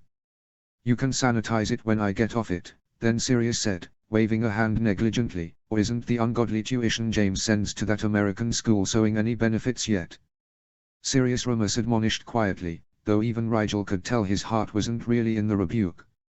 There was no point getting upset at Sirius when he was like this. "What?" Sirius said, tucking his hands behind his head as he lounged across the non-porous mattress. "Seriously, I thought Archie was learning whatever Harry learned. Isn't that how it's working? Might as well get your money's worth. You know James has to pay out of country tuition, don't you? I've no idea how the Muggleborns can afford to send their kids abroad to study magic. Whole thing's a bad job. Harry's education is not even close to being a strain on our finances." James rolled his eyes at his friend. "And Archie can't do magic outside of school, even though it's not technically a holiday." Sirius flicked a glance at James and snorted, "Never stopped us." "That's not something to be proud of," Lily huffed out, rubbing small circles over her lower spine with a grimace as she walked. "I swear, you aren't getting your claws into this one, Sirius. I was too soft with Archie and Harry, no more." This kid is not going to be a troublemaker. Harry's not a troublemaker, James protested. She's practically a saint, with the studying and the politeness and the... Lily snorted. You've met our daughter, haven't you? You know, Harry, the unassuming one always standing right next to Archie when something goes terribly wrong. The girl whose idea it usually was in the first place. Our daughter is capable of unimaginable trouble. You're just lucky my good sense rubbed off on her too, or our parenting experiences might not have inspired us to have another one. Why did we have another one, by the way? I forgot how awful this was. James muttered nonsense words meant to soothe, which in reality just made Lily roll her eyes and shake her head with exasperation. Sirius sighed with boredom and Remus looked up in patient amusement. Go get a coffee, Sirius, for Merlin's sake. Sirius stood up and gestured to Rigel with a nod. Come on, Arch, keep me company. They walked in silence down the hallways. Rigel knew it was unusual for Archie to be so quiet, but she didn't know what to say. Eventually, it was Sirius who broke the silence first. Really shakes you up, this place, Sirius said, gesturing with a jerk of his hand at the white walls and cold, tiled floors. Just. He sighed. You know I'm happy for your aunt, but I keep thinking, it could have been us, you know. Me and your mom. We always talked about more kids. My brother's a wet whistle most days, but I liked not being an only child. Still, I guess you've got Harry, haven't you? I never felt lonely growing up, if that's what you mean, Rigel said reassuringly. Honestly, how could I? This family is the best. And Aunt Lily's kid will be like another sister to me anyway. I'm happy with the life you've given me, Dad. She nudged Sirius in the side to emphasize her words. Really, I couldn't ask for better. Sirius pulled Archie into a one-armed hug as they walked. Oh, shucks. You're too good for the likes of me, Arch. Always knew it. Your ma was the same. Rigel felt very uncomfortable discussing Aunt Diana with Sirius, but she tried not to let it show on her face. You just underestimate your goodness, Dad, she said, approximating Archie's effortless guile as she smiled winningly up at Sirius. Or else you overestimate my own, she added cheekily. Sirius laughed, and they lapsed into silence again. So what names are they considering? Rigel asked. Oh, didn't I tell you? Sirius glanced over with a sheepish expression. They've already picked one, actually. Maybe you did, Rigel said easily, knowing full well that he hadn't. You know I forget things. Like how you forgot to tell me you were a Parselmouth? Sirius asked mildly. Rigel's feet froze for a moment before she fell back into step. About that, I was going to. Hey, I understand. Sirius stopped to face her and put a hand on her shoulder. Really, I get it. I might be hesitant to tell me, too, but I want you to know, it's not your fault. I don't think less of you for having a dark gift. If anything, I blame myself, because, well, let's face it, who knows what's swimming around the black gene pool after all these years.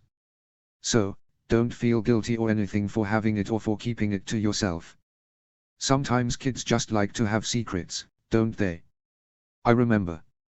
Makes you feel kind of special to know something no one else knows. Rigel blinked a few times to order her thoughts. I found out over Christmas break. No need to tell him which Christmas break. At first I was just going to ignore it. I mean, who cares? But then everyone found out, and I was going to tell you. I just didn't want to put it in a letter, you know. I guess I should have known you'd hear about it anyway. Like I said, don't worry about it, Sirius said. As far as I'm concerned, you're still Archie Black, same as always, only now you don't have an excuse not to help me with the snakes. Oh, Rigel said, thanks, Dad.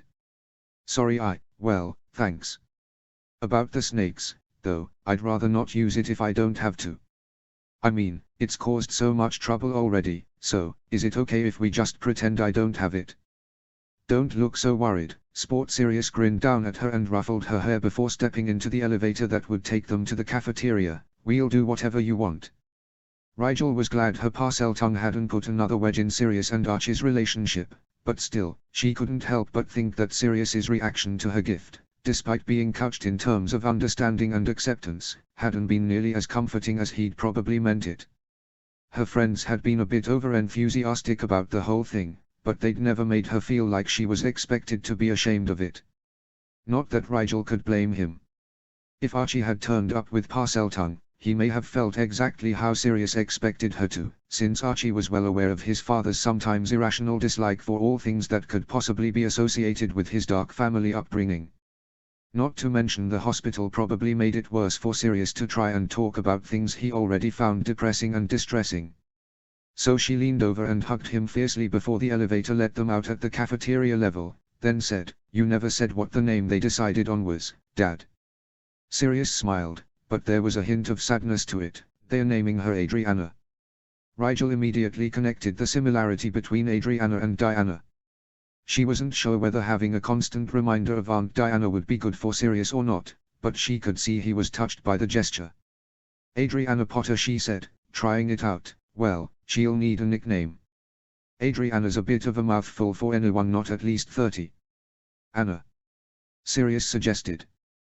Too uppity. Rigel shook her head, imitating Archie's propensity for snack decisions. Rigel made a face. "Sounds like a bird call." "You're awfully picky when it comes to nicknames," Sirius observed, grinning teasingly. "You come up with one, then." Rigel wasn't about to suggest Donna, Diane, or anything too close to the original inspiration for the name, so she said, "Addie." "Addie." Sirius smacked his lips as if chewing the word over. "Addie. Well, that will work until she's at least 3. Rigel bumped Sirius with her elbow. "I think it's cute." "Well, then you can tell Lily why you nicknamed her kid after an adder before she was even born," Sirius said. "No problem," Rigel said breezily. "I'll only have to put up with Aunt Lily's ire for about 2 minutes before you say something worse and I'm off the hook." Sirius winced. "I really should know better than to antagonize women right before they go into labor. I still have nightmares about Harry's birth." Rigel was skeptical. She'd never heard of anything traumatic happening on her birthday. "I'm sure it wasn't that bad. Aunt Lily doesn't even know any good curse words." Sirius shook his head earnestly while they got in line for the buffet. "Believe it or not, Lily Tongue is the least of your worries once she gets going. When she was younger, her magic was extremely volatile. Like Harry's," Rigel said, thinking she'd inherited unruly magic from her mother. "Harry? No, Harry's a lamb in comparison," Sirius said. "Harry's hardly ever broke free from her control as a kid. Apparently Lily used to have meltdowns about once a month before she got proper schooling. I didn't know her that well before James married her, but I met her a few times on platform 9 3/4, and James just seemed to have a way of setting her off." Sirius grinned in remembrance. "In our 5th year, James asked Lily to marry him, again, mind you, he did it every year when he saw her on the platform, and she just snapped. Guess she'd been having a bad week. I could actually feel the magic pouring off of her that day, if that gives you any indication, and James, well, I think he truly fell in love with her in that moment. The next moment, he went flying through the air. Lily's magic pushed him all the way onto the train, into a compartment, threw his luggage in after him, and locked him inside for good measure." Sirius broke off into peals of laughter, ignoring the censuring looks from some of the other cafeteria customers, who apparently didn't think a hospital was any place for laughter. Rigel was thinking hard. It sounded like her mother's magic had been similar to her own, except she had hers more intensively repressed than Lily had. She wondered when her mother's magic had mellowed, because Rigel had never seen Lily lose control of it growing up. She'd have to ask when she was Harry again. Why did Lily keep coming to platform 9 3/4? Rigel asked. "I mean, if James annoyed her so much." Sirius raised his eyebrows. "I'm sure I've mentioned it before, Arch, you really are forgetful, aren't you?" "Well, back then airplanes weren't well trusted by the magical community. Those traveling to AIM and Salem's Institute from London took a train as well, and since it would be a bit pointless to build 2 secret platforms in one station, the trains left from the same platform. At the same time." Rigel frowned. "Wouldn't that be confusing? What if people got on the wrong train?" She decided she wouldn't even touch the issue of how a train was supposed to cross an ocean. She had learned long ago that wizards often did things the impossible way, instead of, say, reserving a public flu station, just because they could. "No, the train to America left an hour later," I think Sirius said, screwing up his face into his thinking expression. "So couldn't Aunt Lily have just stopped showing up too early if she really wanted to avoid Uncle James?"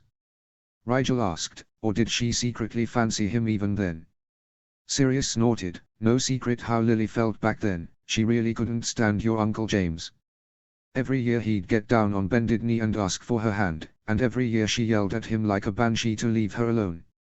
But as to why she was early, Sirius broke off abruptly, doesn't matter anymore. What does that mean? Rigel frowned. I'll tell you when you're older, Sirius said, waggling his eyebrows. Rigel let it go, because even the implied possibility of inappropriate information about her parents turned her stomach, but she was well aware that Sirius was only diverting her curiosity because he didn't want to answer. She would just have to ask her mother herself when she went home for the summer.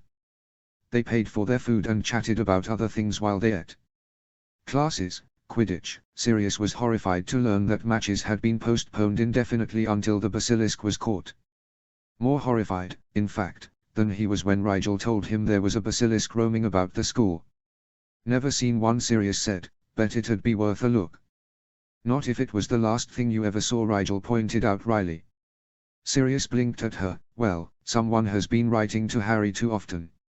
Normally I'd say, why so serious, son, but I would never be that fatalistically blunt.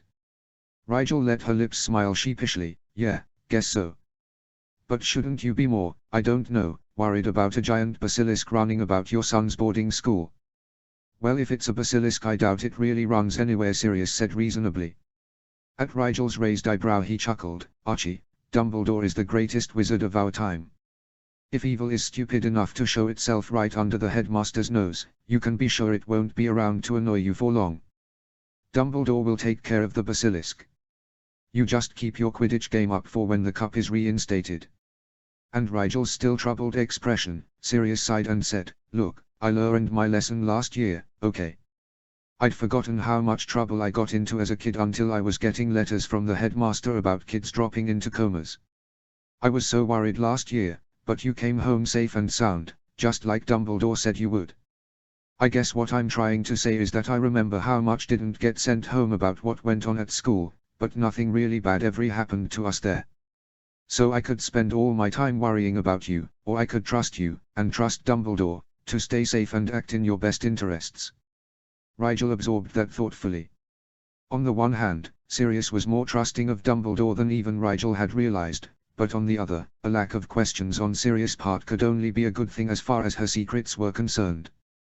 When they were finished, they went back up to the maternity ward to find several healers in Lily's suite. Is it time already?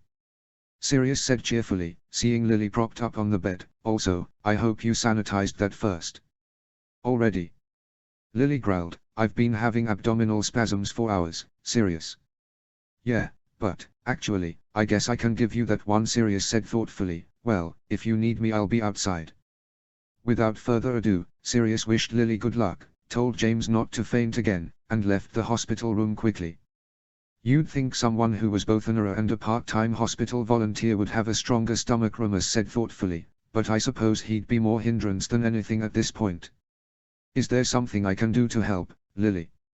As much as I appreciate the offer, Lily grunted, please get your well-meaning butt out of my birthing room. Remus quirked a small smile, as you wish, mother-to-be. Take care of her, James. James nodded from his position next to the head of the bed. He was holding Lily's hand and looked to be psyching himself up for a battle that he fully expected to come out on the wrong side of. Should I? Rigel trailed off. She wanted to be there for her mother, but Archie wasn't really Lily's kid, so it might be a little strange if she stayed after Sirius left. Do you really want to watch? Lily asked bluntly. Rigel's eyes widened as the realization of what was actually about to happen set in.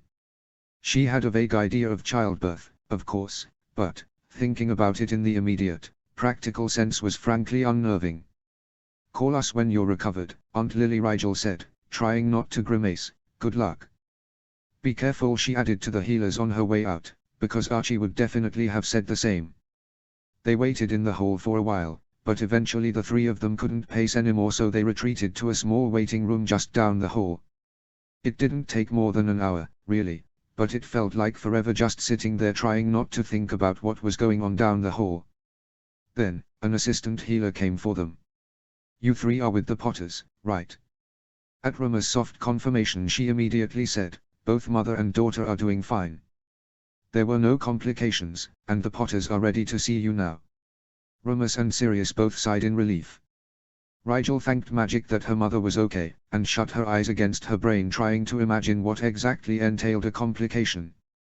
Archie hadn't covered childbirth in his healer's studies yet, probably wouldn't until 6th or 7th year. From the little Rigel understood, however, it wasn't something she really wanted to experience. Ever. Luckily she now had a little sister to be responsible for carrying on the bloodline. A little sister, Rigel reflected, who she should probably go meet. She followed her uncles back to Lily's room, raised her eyebrows as she took in her parents. James looked like he'd been subjected to one of Flint's extreme exhaustion practices, or EPs, as Pusey liked to call them. His hair was more untidy than usual, his face was clammy, and he had the wild-eyed look of a man who'd been through hell and still wasn't sure what he'd done to deserve it. Lily, on the other hand, looked like a professional jogger who had just finished an important race. Her skin glowed with healthy exertion, a thin layer of sweat making her forehead shine slightly under the bright hospital lights, and she had a smile of immense satisfaction on her face. In her arms was a little pink bundle of blankets. They all crowded in to see, and Rigel's first thought was that she'd never seen anything so weird-looking. Her baby sister was kind of wrinkly, not really human-looking, and didn't appear to be capable of either opening her eyes or shutting her mouth. Her scrunched-up little face looked entirely unhappy to be faced with the lights and noise of the outside air. Her eyes stayed clenched shut, her nostrils flared, and she cried and cried about the unfairness of it all. It sort of hurt Rigel's ears, and Remus' expression was particularly pained, but Sirius bent over to get closer. "What a set of lungs," he said, chuckling. "Hello little Addie, welcome to the world." "Addie?" Lily's sparkling eyes narrowed dangerously. "It was Archie," Sirius said, backing off quickly. "Addie?"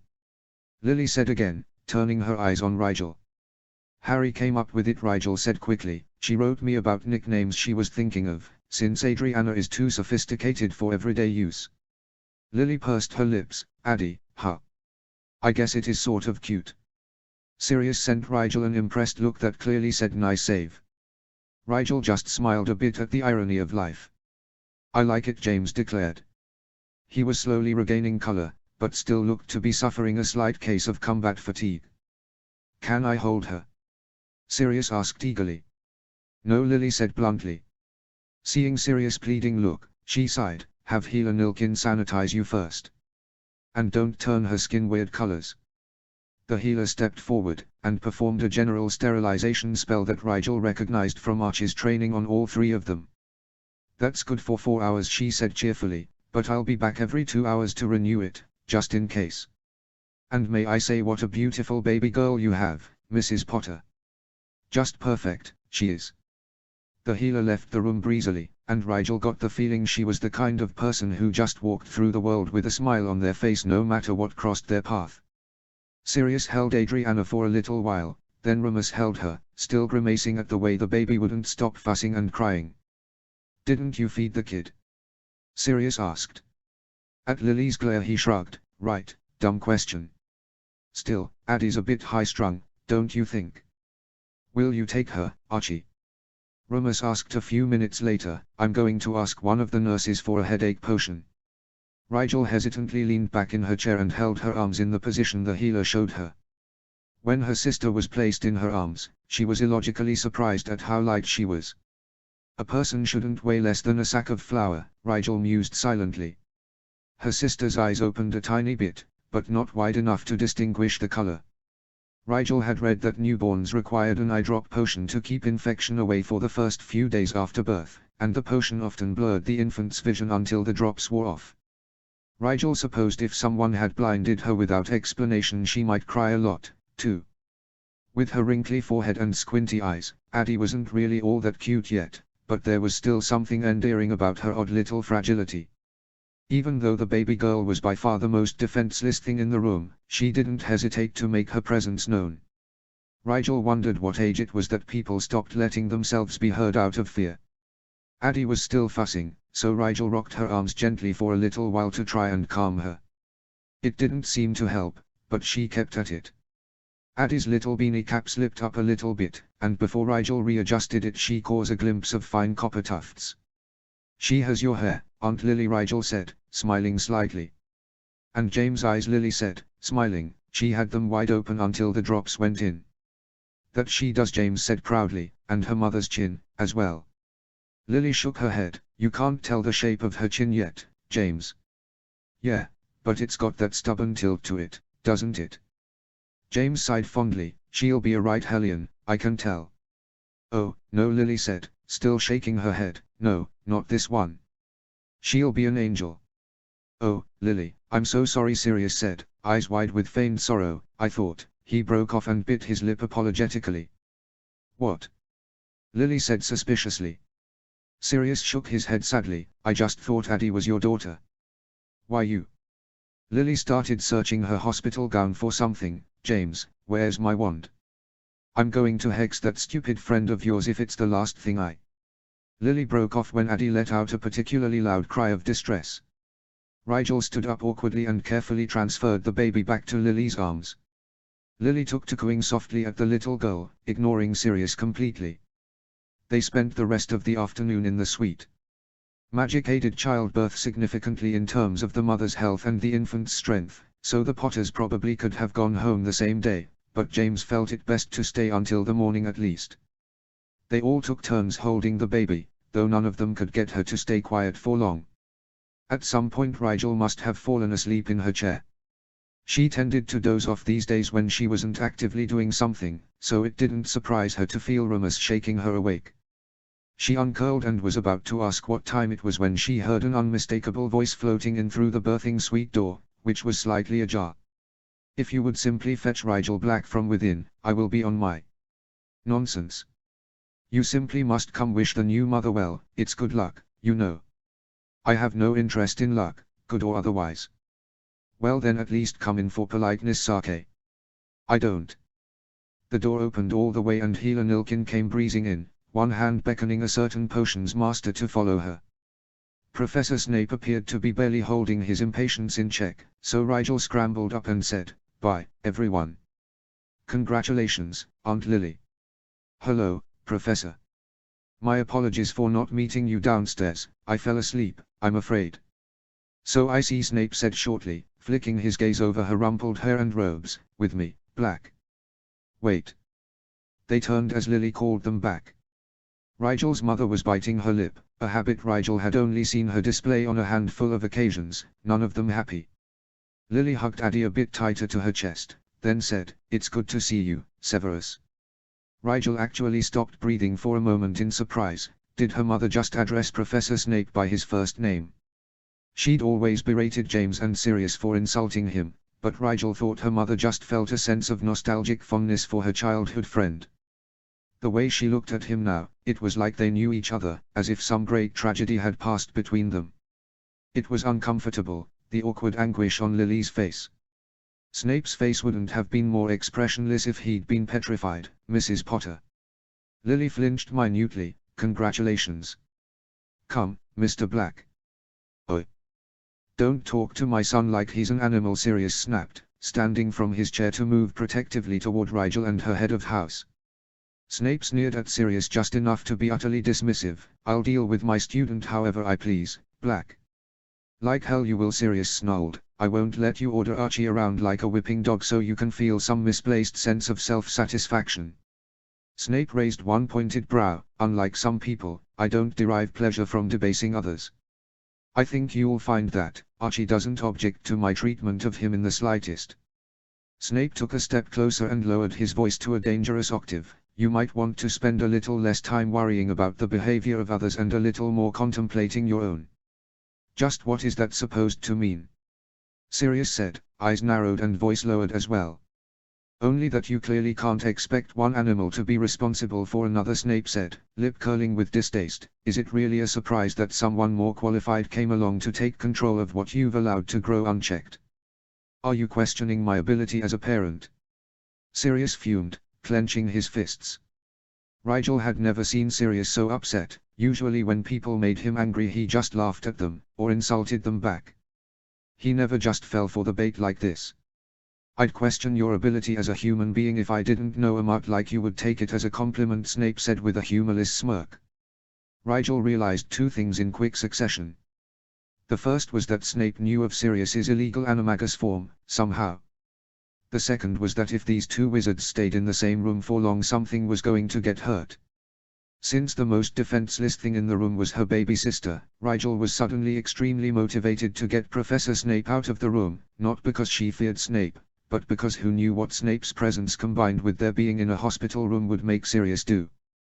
"Well, I wouldn't want to miss dinner," she said, pitching her voice a bit too loud, the way Archie did when he wanted to change the subject so obviously that no one could ignore it. "See you all this summer. Thanks for collecting me, Professor Snape." She moved to hug Sirius briefly and waved at everyone else, blowing a kiss to Addie for good measure. Snape seized upon the moment smoothly, nodding to the General Assembly and making a swift exit. Then didn't speak as they rode the elevator down to the level with Flu Connections, both lost in their own thoughts. Rigel didn't know what Snape was thinking, but she was thinking that either Dumbledore wasn't as wise as he thought, or else he'd seriously underestimated the amount of bad blood between Snape and her family. Honestly, Rigel had underestimated it too. Somehow the cold blackness in Snape's gaze seemed to go far beyond what would be reasonable over a decade-old school rivalry. And Sirius had snapped at Snape so quickly, as though he'd been waiting to do so, or else had done it so many times it was automatic. James and Remus hadn't stepped in, Rigel noted. They hadn't even seemed surprised. Remus just looked resigned, and James was visibly holding himself back from siding with Sirius. He didn't dare in front of his wife, it seemed. And Lily, what on earth was that expression on her face when Snape called her Mrs. Potter? It was like pain, and a tiny bit of anger, but not toward Professor Snape. There were other things in her gaze, too, but Rigel couldn't figure them out. All of it was just too emotionally charged to sift through, and she had no idea why. -0. HP. -0. On Monday morning Dumbledore made the announcement about taking over defense classes for the rest of term. McGonagall's face was openly disapproving, but the rest of the staff just seemed surprised and confused. Whispers broke out across the hall. There were a lot of excited looks around some of the tables, especially among the older students. Finally, Pusey exclaimed from up the table, "Maybe we'll actually learn something before we graduate." "It's only for a few months," someone else said cynically. "He'll spend the whole time undoing the damage of a decade of incompetence." "Still better than trying to undo it ourselves," Pusey shrugged. The second years had defense that afternoon after lunch, and they sat quietly waiting for their new professor to arrive, not quite sure what to make of the situation. They were surprised at first when students from all four houses began to arrive, since they normally only had this class with the Lions, but as Blaise pointed out, Dumbledore is a very busy man. It made sense to condense his classes to 7 a week instead of 14 or more. When the headmaster finally walked into the classroom, it was completely silent. He made his way to the front and carefully wrote his name on the blackboard in squeaky white chalk. Several people laughed quietly when he turned around and said, "Hello, class. I am your new teacher, Professor Dumbledore." The silver-haired man paced the front of the room with an easy grace as he spoke. "As you may have noticed, I have combined all houses in each year, both because it saves having to teach the same lesson twice, and because I have always been wary of too much unnecessary division among our students," he said, tugging on his beard thoughtfully. "Now, I'm sure you're wondering what sort of things we'll be covering in this class. Essentially there will be a different topic every day. I won't tell you about it in advance, because I'll likely be deciding upon the topic that morning while I eat breakfast." No one could tell if he was kidding or not. There will be no reading assignments required before class, and there will be no homework assigned after it, Dumbledore went on. "The former is because I will tell you everything you need to know, the latter because although I will be taking my responsibilities for this position seriously, I regrettably do not have the time to grade what I'm sure would be simply inspiring examples of your insight and understanding of the material." There were grins breaking out all over now, and a couple of people clapped. "This does not mean that you will not be held accountable for materials covered in class," however, the headmaster said genially. "Every other Wednesday there will be an oral quiz over the topics covered in the last 3 classes. It is open notes, so be sure to take some. Without further ado we begin our first topic, defensive shields. You have all learned Protego of course, but this is only the first of a series of defensive spells we call shields. Each shield has a differing level of difficulty and usefulness, which more often than not are directly proportional. And so their first real defense lesson ever went. Unlike Quirrell, Dumbledore didn't give them a chapter to read about a spell and then make them try it on dummies for the entire period with little or no actual guidance. He gave them an overview of the different kinds of shields they might expect to encounter in their lives, with a comprehensive analysis of their uses and drawbacks. Several of them, he explained, would be beyond their current level, but it was better to be aware of what others who were more powerful than they might be able to use against them than to be shielded from them simply because they were beyond their reach. They all left the class satisfied and very much excited for their last few months of defense. -0. HP. -0. The next week was so quiet that everyone knew something bad had to happen soon. On the evening of the 15th, Rigel thought she ought to visit Neville in the hospital wing. She approached Selwyn in the common room, who looked up from her magazine, again, written completely in the runic language that rune magic was based off of, with a resigned expression. "What do you want, Black?" Rigel tried to look as unassuming as possible. "I was wondering if I could have a pass to the hospital wing to visit Neville Longbottom." "He's petrified," Selwyn said bluntly. "He's not going to know if you visit or not." "I'd still like to visit him," Rigel said evenly. "I can take another student along for safety, if you prefer." Selwyn scoffed. "Oh, yes, let me send 2 second years out into the basilisk-infested corridors.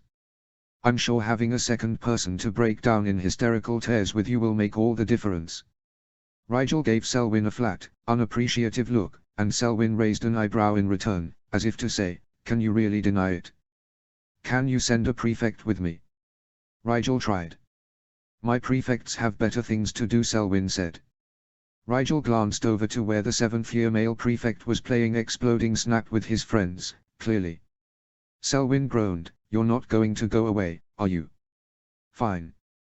I will escort you to the hospital wing, where you will stay until I come back to collect you at curfew." Rigel agreed readily, and Selwyn grudgingly walked her through the castle to the hospital wing. "You hear anything that sounds like hissing and you tell me immediately," Black, Selwyn said, gripping her wand with wary confidence. "Then you tell me which direction it's coming from, and we run the other way, got it?" Rigel nodded. "Nothing so far." "It better stay that way," Selwyn grumbled. "If I get petrified and miss newts because of you, I'll repeat the year just to spite you and put you in detention every night for both terms." Rigel felt her fear of the basilisk showing up that night increase by several notches. They reached the hospital wing without incident, and Selwyn pointedly glared at her before leaving. "Stay here." Rigel privately reflected that Selwyn didn't really trust her very much. Her friend was the first in the row of petrified students, and it always pained Rigel to see that same frozen expression on his face even after all these months. She sat quietly by his bedside, since she really had nothing to say.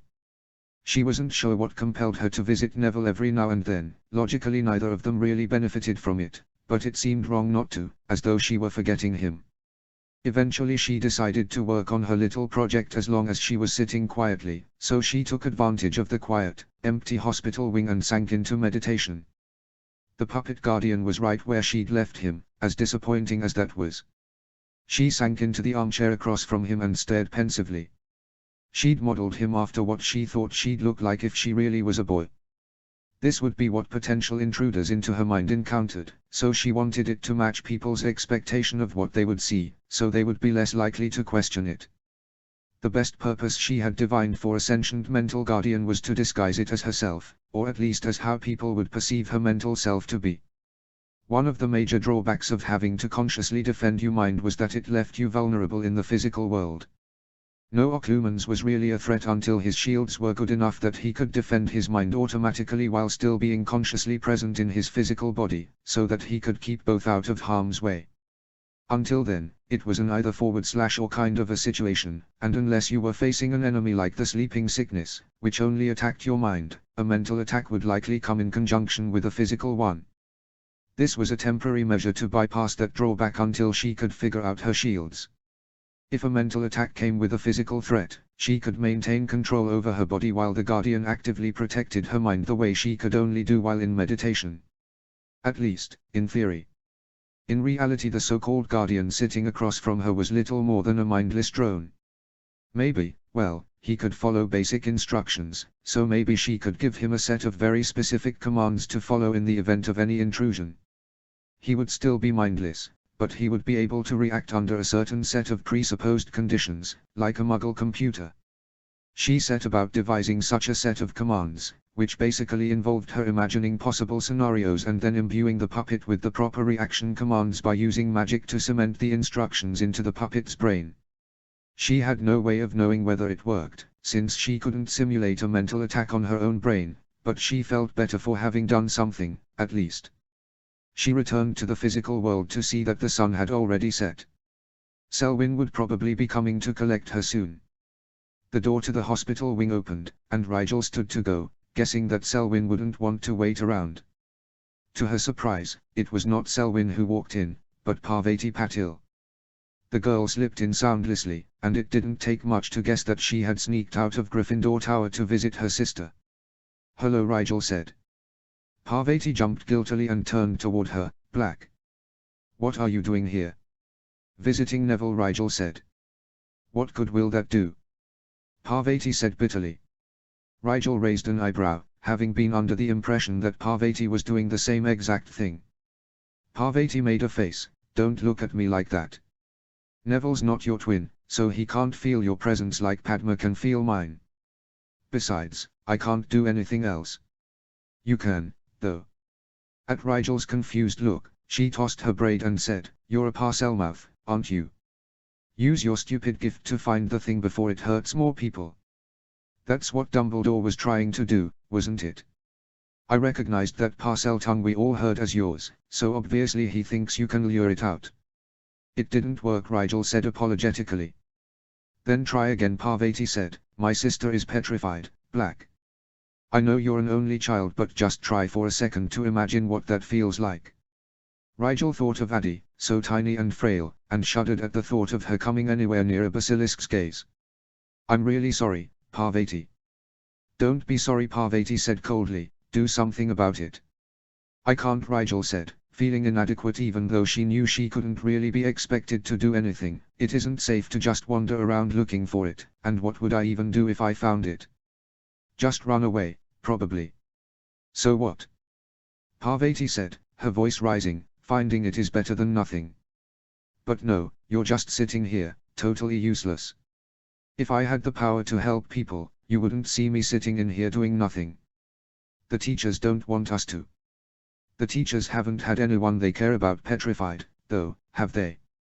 Parvati said, her voice hitching a bit. "You know, today's my birthday. Mine and hers. I've never spent it alone before, and I got her present months ago, but she won't get to open it until June at the earliest, and it's all just so stupid. I hate this. I don't see why the teachers can't make it stop." "I'm sure they're doing their best," Rigel said ineffectually. "Right. That's just something people say when they don't want to tell you they've accomplished nothing," Parvati spat. "You know what? Why don't you just go? I have to wait for what? Someone else to make everything okay. Grow up, Black. And get out." "I don't want you here tonight," Parvati said, turning toward her sister's bed with a broken, miserable expression. "It's bad enough I have to know you aren't doing anything to help.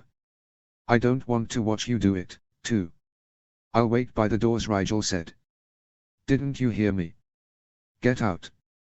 Parvati turned back to yell at her, slipping off her shoe and throwing it in Rigel's direction for good measure. Probably she knew the wards in the hospital wing prevented most low-level spells classed as offensive from being cast, in order to prevent students from opposing Quidditch teams from hexing one another after the matches. Rigel's magic came out to deflect the projectile automatically, but she flinched anyway in surprise that the other girl would actually throw something at her. Still, she didn't have a twin sister, so she supposed she couldn't really relate to what Parvati must be going through. She left the hospital wing quietly, deciding discretion to be the better part of valor in this case, and leaned back against the wall in the corridor. If she was lucky, Selwyn wouldn't chew her out too much for being in the hallway when she arrived. For a few minutes it was quiet. When she started to hear the whispering hiss of Parcel tongue echoing softly down the corridor, her first reaction was utter disbelief. How could this be happening to her, of all people? Then, a more pressing question. What should she do? Madame Pomfrey wasn't in the hospital wing that night, as evidenced by her not coming to investigate when Parvati started shouting. Rigel knew the Medivitch usually did inventories with Snape mid-month, so chances were good the healer was in the dungeons. There was a ward to alert her in the event that an injured person crossed the threshold to the wing, but Rigel wasn't sure how sensitive it was, and didn't want to seriously injure herself to trigger the wards in case Madame Pomfrey wasn't just somewhere else, but actually indisposed. On the one hand, she could stand there and pretend not to hear anything. That might keep her safe if the basilisk didn't come her way, but it was also a cowardly course of action that wouldn't help anyone. If the basilisk was roaming, someone needed to know. Besides, there was no guarantee the basilisk wouldn't find her. In fact, she was probably more likely to get petrified if she stayed where she was than if she moved away from the faint sound of the hissing. On the other hand, she could try to get help. That was a good idea, but she didn't know where to look. There were no portraits in the hallway, though there might be a few in the hospital wing. If she went back inside the hospital wing, however, Parvati would ask why she was back, leading to her telling the girl who had just admitted to having vigilante tendencies that the monster she was so keen on seeing destroyed was possibly within her reach that night.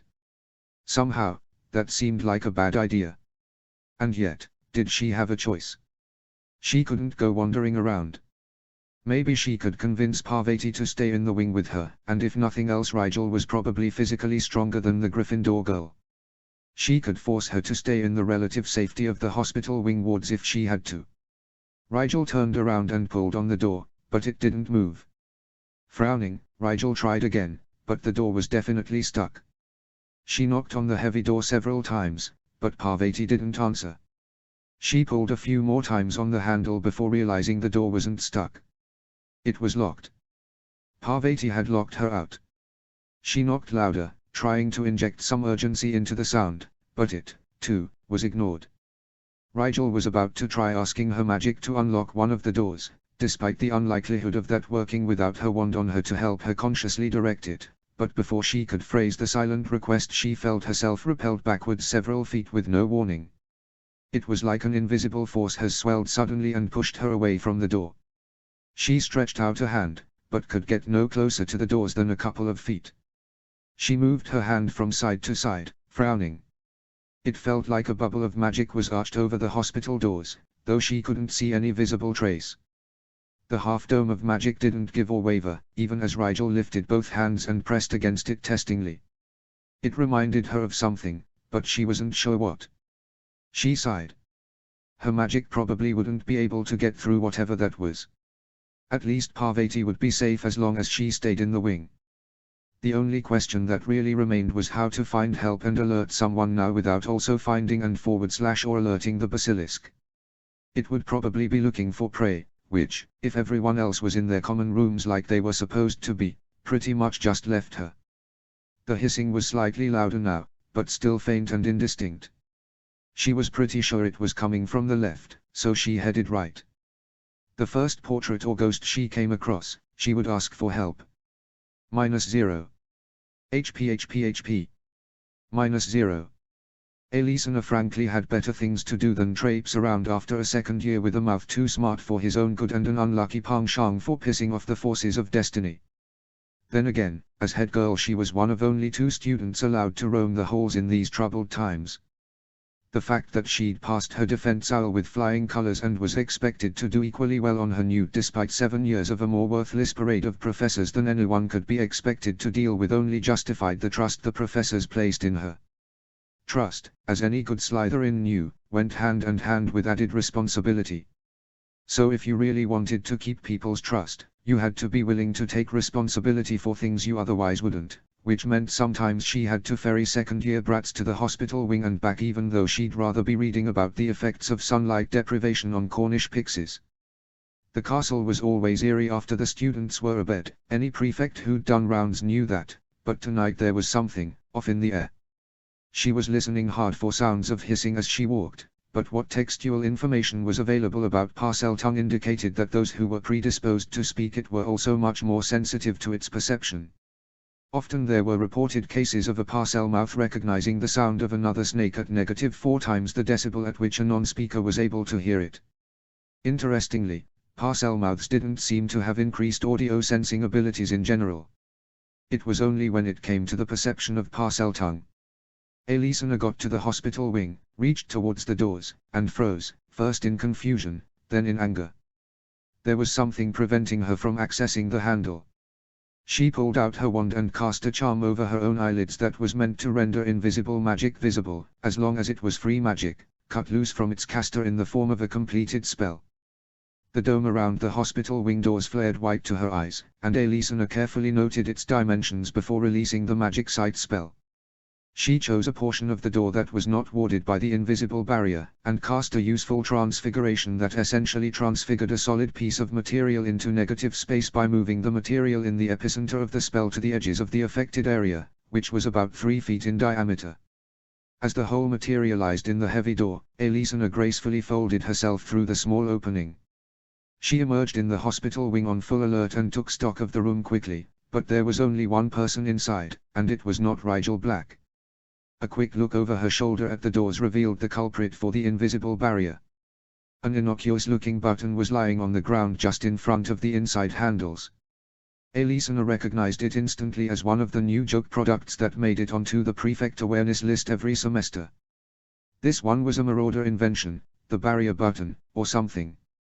She banished the button, and therefore the barrier as well, with a flick of her wand until it was safely away from the hospital entrance. Someone else could figure out how to dismantle it later. She strode toward the griffin door, Patil, who was sitting next to her petrified twin. The girl scrambled up when she heard footsteps, caught completely off guard, and backed toward the nearest wall, typical Gryffindor, no situational awareness or forethought. "You, Patil," Elisana snapped, "what are you doing out after curfew?" "It's 10 minutes till," Patil said defiantly. Again, Gryffindors.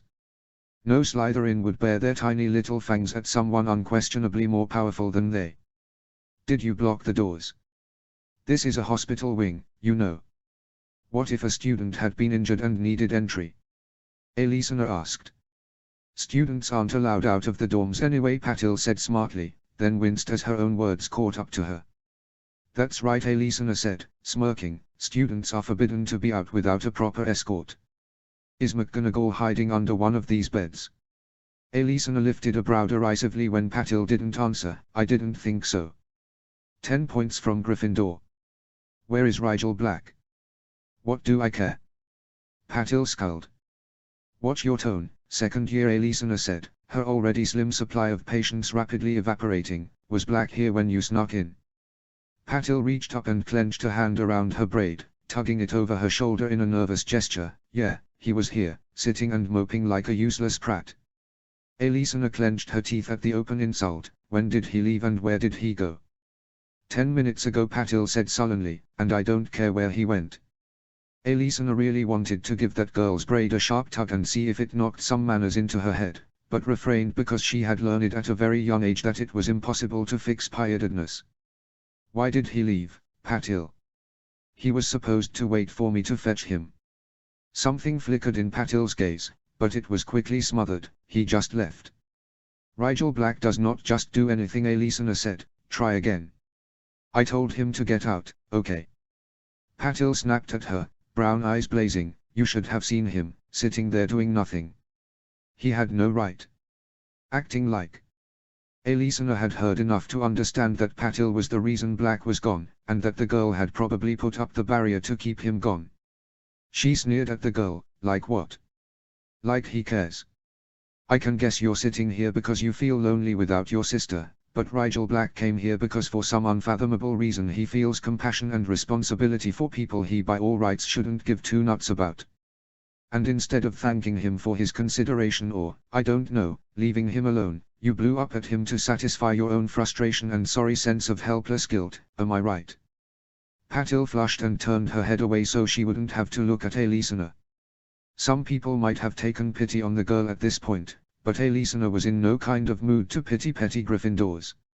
"Since you didn't physically make Black leave, I'll leave it at the 10 points I already took," Elisana said, every word sharp. "But rest assured, Miss Patil, that if Rigel Black is petrified by the time I find him, I'll see to it that his friends know exactly whose fault it is that he was isolated and defenseless on a night like tonight." "What's that supposed to mean?" Patil asked shakily. It means you'll learn why the first thing your housemates told you when you were sorted was not to cross one of Slytherin house, little girl, Alicina hissed, incredulous that the girl could be so thick. Did you really think you could treat Black however you wanted just because he was too nice to stop you? That's not how it works. Patil flinched, but glared up at Alicina all the same. I know that. I also know Black won't ever let any of his friends hurt me, not even Malfoy, so stop trying to scare me. I meant what's a night like tonight supposed to mean? Do you know when the monster is going to attack or something? Alicina felt the urge to roll her eyes creep up on her and barely refrained from giving in. What's today, Patil? March 15th, Patil said. What is March 15th? My birthday. Patil said blankly. At Alicina's unimpressed look, she scowled and said, I don't know, okay. What is it, Basilisk Day? It's the Festival of Souls, Alicina said, feeling that the unspoken twit was clearly implied, and if you knew anything about undead culture you'd know that this is the night all sentient soul imprints and shadows gather to celebrate life after life. Even if you didn't know anything about the festival, however, you should have known just by looking around you that you shouldn't send Black out into the castle by himself. There are 3 portraits in this room. Do you see any of them in their frames? No. That's because they are all in the southwest tower, and likely won't leave the Founders Hall until their celebration concludes at sunrise. Patil swallowed as the reality of the circumstances set in. Ghosts too. Even the Sorting Hat attends, Selwyn informed her bluntly, which means that when Rigel Black runs into trouble, and you can bet he will, because that's all the brat knows how to do, there won't be anyone around to turn to. The teachers stopped patrolling after Lockhart was petrified, Selwyn snapped. Honestly, even the Gryffindors should have realized the professors weren't going to make targets of themselves when there shouldn't have been any students to patrol for. Everyone understood the danger, so presumably the students were smart enough to follow the rules when it meant their own skin. Then again, lions never cared for anyone's skin, least of all their own. Well, Patil was reaching, and she knew it. Well, he's still not defenseless. Black's a decent wizard. Alicina had no words for how completely inane this girl was acting, and no intention of humoring it, no matter how distraught the girl was over her sister. First of all, Rigel Black is a second year. It doesn't matter how good a second year he is, there's still no way he can stand against a basilisk. Second, Rigel Black is an idiot who leaves his wand in his school bag half the time. While that is his own stupid fault, it also means that for all you know, he is completely defenseless right now. Patil's lower lip shook, but she stubbornly kept her chin up. No. He used magic to deflect my shoe when. Alicina's eyes flicked down to Patil's feet, only one of which was shot, then over toward the door where a shoe matching the one on her left foot was lying on the ground. She spoke slowly, not quite able to believe what she was saying. Am I to understand that you threw a shoe at one of my second years? It didn't hit him, Patil mumbled, and the only reason Alicina didn't give her detention was because she could see genuine shame in her eyes. Another 10 points from Gryffindor, Miss Patil, Alicina said coolly, and you are to remain here until either Madame Pomfrey returns from her bi-monthly inventory meeting with Professor Snape or I return to escort you to your common room. Understood? Yes, head girl, Selwyn, Patil said stiffly, finally acknowledging Alicina's authority in an effort to scrape her dignity off of the floor. Alicina left the hospital wing with a brisk stride and a heavy frown. Patil was an idiot, but Black wouldn't be winning any common sense awards that night. Why in Sorlaser's name had he left the hospital corridor, even if he couldn't get back into the wing? She paused for a moment outside the doors to take a deep breath, then conjured up the memory of her most recent birthday. It had been warm that night, and during the small party her parents had thrown for her coming of age, Edmund had pulled her outside into the garden and given her a silver box, trimmed delicately in green. This better not be part of our game, Selwyn said, the relaxed smile on her face belying the warning. I want a real gift. Edmund gazed down at her steadily, the smile in his eyes the only sign of his fond regard. You're not tricking me into telling you what it is, Alice. Open it. Alicina lifted the lid and felt her breathing stop. Inside the box was a pair of earrings, fashioned in sapphire but engraved so skillfully that they were perfectly rendered depictions of the Chinese blue butterfly. Edmund's fingers came up to grip hers around the box, and only then did she realize her hands were shaking. In Chinese myth, a pair of butterflies symbolized eternal love. Expecto Patronum Elisana said clearly. From her wand sprang a large, ghostly wolf. She ran her fingers through its fur for a moment, absorbing the sense of steady strength it projected, before saying, "Find Professor Snape. Message, student out of bounds. Rigel Black. Last seen hospital wing." The wolf bowed its head and sped off down the corridor. She set her wand flat on her palm, said, "Point me, Rigel Black," and took off at a jog when her wand stopped spinning. -0. HP. -0. Apparently all the ghosts and portraits had gone on holiday. Literally every frame Rigel came across was empty, and none of the ghosts were wandering about their usual haunts. It was as if the castle had been emptied, it was so silent. Except for the hissing. She couldn't tell if it was closer or further away, but every now and then it became clear enough to catch ominous phrases like "Rip and let me feed, master." Then she would move in the other direction, and it faded again. She felt like she was playing a perverse game of cat and mouse. Even though it wasn't true, it seemed like she and the basilisk were the only two in the whole school, running circles around one another as Rigel tried to find someone to help and the basilisk tried to find someone to kill. The only advantage she had was that the basilisk was projecting its position with its disgruntled mumbling, and she had taken off her shoes to muffle the sound of her own movements as soon as she set off. First thing when she got to the library next, she vowed to look up a spell for finding things. It would be useful both for finding a teacher and simply knowing where the thing she wanted to avoid was.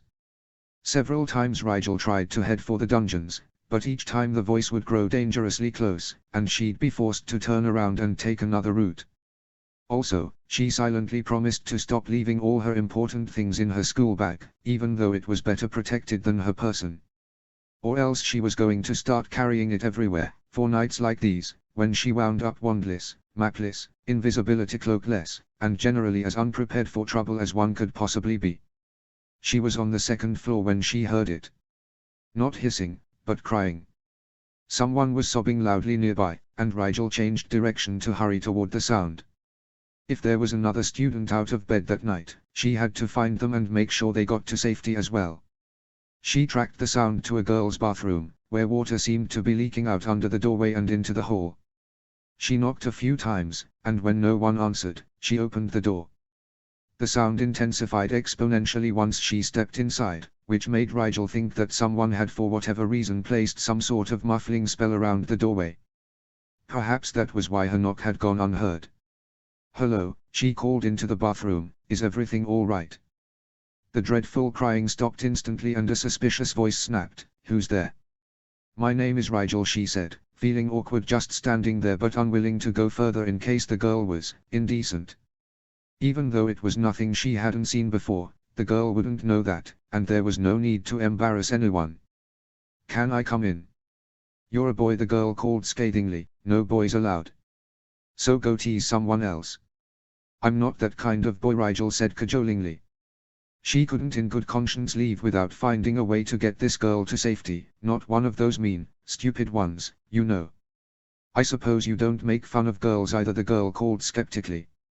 "Never," Rigel said solemnly, "my best friend is a girl. She doesn't stand for any of the usual boy stuff."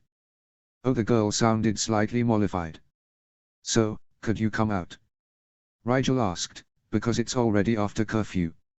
It isn't safe to be out of the dormitories at night anymore." High-pitched laughter echoed around the bathroom, and suddenly a pale spectre whooshed through the wall of the nearest stall and came to a stop in front of Rigel's shocked face. The ghost looked a little older than Rigel. She had pigtails and glasses, and a smugly superior expression. "Not too bright, are you?" the girl said, snorting with laughter. "Ghosts don't have a curfew." Rigel felt her face flushing with embarrassment. "My apologies, miss.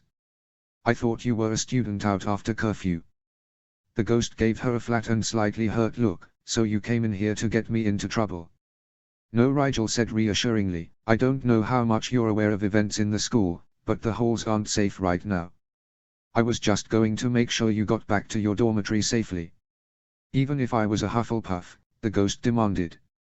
Rigel raised her eyebrows. "Well, of course. That would actually be more convenient, since it's on the way to my own dormitory." The ghost narrowed her pale eyes behind equally translucent glasses and said, "HMPH. Well, as you can see I don't need any help. So just go away. The ghost turned back toward the flooded stall she had come from, head hanging dejectedly. Rigel hesitated.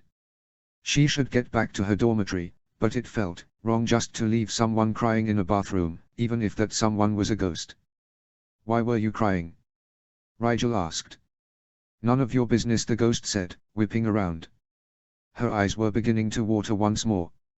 Sometimes it helps to talk about it, Rigel said, remembering how Draco tried to get her to talk about her dream. The ghost glared. Oh no, I know how this works. You pretend to listen to me for a few minutes and then you spill all your stupid problems and expect me to come up with advice and solutions. Rigel opened her mouth to deny it, but the ghost forged on. There was some brat in here last week going on and on about how she was going crazy and forgetting her life and losing her mind, and I'm like, this is not a psych ward. I'm not a mind healer. Just because I'm dead doesn't mean I don't have a life, you know. Rigel made a sound that she hoped was more sympathetic than amused. The ghost seemed to have no conception of irony. I promise not to tell you any of my problems, Rigel said solemnly. Good, because unless they are really horrible, I couldn't care less, the ghost said, reclining sidewise in the air, so I can complain and you won't do anything but listen. Rigel nodded tentatively, not sure what she was getting herself into. The ghost flipped in the air until she was staring into Rigel's face upside down. Well, it's the most awful thing. You know tonight is the Festival of Souls, right? Rigel's eyes widened. Oh. That explains a lot, actually. Did she have the worst luck in the world, or what? She frowned. Then, why are you in here? The ghost sniffed and retreated several meters, fingering her pigtails morosely. I'm not welcome there. Rigel felt bad for the ghost in spite of herself. I'm sure no one would mind. You're sure? The ghost screeched suddenly. Oh, you know so much. Well, I think it was pretty clear when Peeves tossed a dung bomb in here this afternoon and told me not to show my face in the Founder's Circle tonight. Rigel tried to placate the ghost. Peeves doesn't really speak for all the ghosts. Well, no one came to contradict him, the ghost spat sullenly. Rigel thought it somewhat telling that she expected someone to come and invite her personally to an event that was by definition open to all post-mortem sentient beings. That was awfully mean of them, Rigel said eventually, settling on commiseration. I didn't know the afterlife made people such jerks. Oh, it's not death that did it, the ghost said sagely. All people are jerks. I suppose you could say that, Rigel said awkwardly. Well, I would know, the ghost sniffed, her eyes starting to water once more. Rigel was frankly impressed at how quickly the spirit's mood could change. Even before I was dead, no one was nice to me.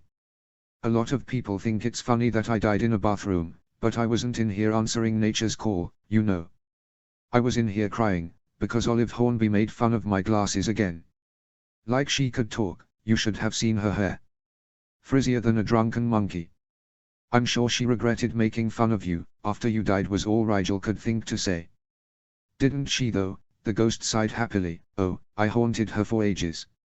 I see, Rigel said, then frowned as something niggled at her mind and asked, sorry if it upsets you, but how exactly did you die in a bathroom? Rigel promptly gave herself a mental slap. You're Myrtle. The ghost pursed her lips in surprise. Well, yes, that's me. She narrowed her eyes. Was someone talking about me behind my back? Rigel shook her head. Not really, but I was investigating the string of attacks about 50 years ago, and I was told a very nice girl named Myrtle was tragically murdered by a monster, only I forgot they said it was on the 2nd floor, so I didn't realize I was talking to a, celebrity. Myrtle preened. Well, that's right. I was killed in that stall over there. I heard someone come in, you know, just like you, a boy who shouldn't be in here. I came out to tell him off, but then there were these eyes, and then, I was dead. Do you know it took them 3 hours to find my body? I waited and waited for someone to finally realize I was gone. Myrtle was crying again now, and Rigel felt an involuntary tug at her heart. Imagine waiting for someone to notice you'd died. But no one came. My murderer didn't even stick around. By the time I awoke as a ghost, the eyes were gone. She broke down into hysterical sobs, and Rigel wasn't sure what to do. She couldn't very well physically comfort the ghost, but she had no words for the situation either. Eventually she decided a distraction was in order. Do you think what's happening now is related to what happened to you? Rigel asked. Myrtle sniffed back her tears and said, well, it must be. I mean, everything is the same, except, you know, there was this funny writing that kept cropping up everywhere last time. So maybe it's not the same, I don't know. Maybe they'll catch whoever did it, this time Rigel said bracingly, maybe the culprit will be brought to justice at last, and you can get some peace. Myrtle rolled her eyes, I'm not hanging around because my murder is still unsolved. I mean, sheesh, could you be any more cliched? I haunt this bathroom in case other people come in here to cry like I used to. If I'm here, they won't have to cry alone. That's very noble of you, Rigel said, but don't you care if they catch whatever killed you? Well, Myrtle said slowly, it would be nice to finally know. If it was a basilisk like the headmaster is saying now, that would be a pretty cool story to tell at next year's Festival of Souls. Until now all I ever get to say when it's my turn is causes unknown, while that Sir Whimsy Porpinhead or whatever he's called goes on and on about how many times they chopped his head almost off. As if anyone cares. Rigel had a sudden idea, though she wasn't sure if it was a good one or not. Myrtle, would you like to join my investigation? I could use a ghost of your unmatched observational skills on my team, Rigel said, now reduced to blatant manipulation, but not overly bothered by it. It was for a good cause, after all. Me. Part of a team. The way Myrtle's eyes shone with excitement was almost painful to see. Oh, yes. I could be a crack agent, mister, what's your name again? Rigel, she said, I'm Rigel Black. Will you help me, then? Because we want to catch the basilisk before anyone else suffers your cruel fate. Myrtle floated around her in a circle and clapped her hands. Yes, yes, my fate was so cruel. We shan't let any other poor little girls get murdered in their stalls, shall we? Ah, definitely not, Rigel said, so I can count on you to keep an eye on things around here. You bet, Myrtle said, I'll report back as soon as I see anything suspicious, Mr. Black. Great, Myrtle, Rigel said, thank you for your help. No problemo, Myrtle said, so how much does this gig pay? Rigel blinked, what sort of compensation were you looking for? She wasn't sure ghosts had any use for money, but she supposed her allowance might cover a ghost's expenses, whatever they might be. Myrtle thought for a moment. I know. I want some decorations in here. Get me a Weird Sisters poster, some aquamarine paint, and some of those beads that go over doorways, only fit to the dimensions of my stall. Rigel agreed, though the whole thing was beginning to feel vaguely surreal, and Myrtle floated in giddy loop-de-loops around the bathroom. Oh, Myrtle said suddenly, where do I report to you? Rigel gestured to her silver and green tie, slither in common room, usually. Myrtle looked doubtful, that's an awfully long way from my toilet, I guess, I'll only report about really important things. Rigel thought perhaps this was a good rule to put down anyway, since Merlin only knew what sort of things Myrtle might deem necessary to report. Still, Rigel thought the ghost might be helpful, and Myrtle definitely could use a positive outlet for her depression. Maybe she would be more content if she wasn't so focused on her morose existence.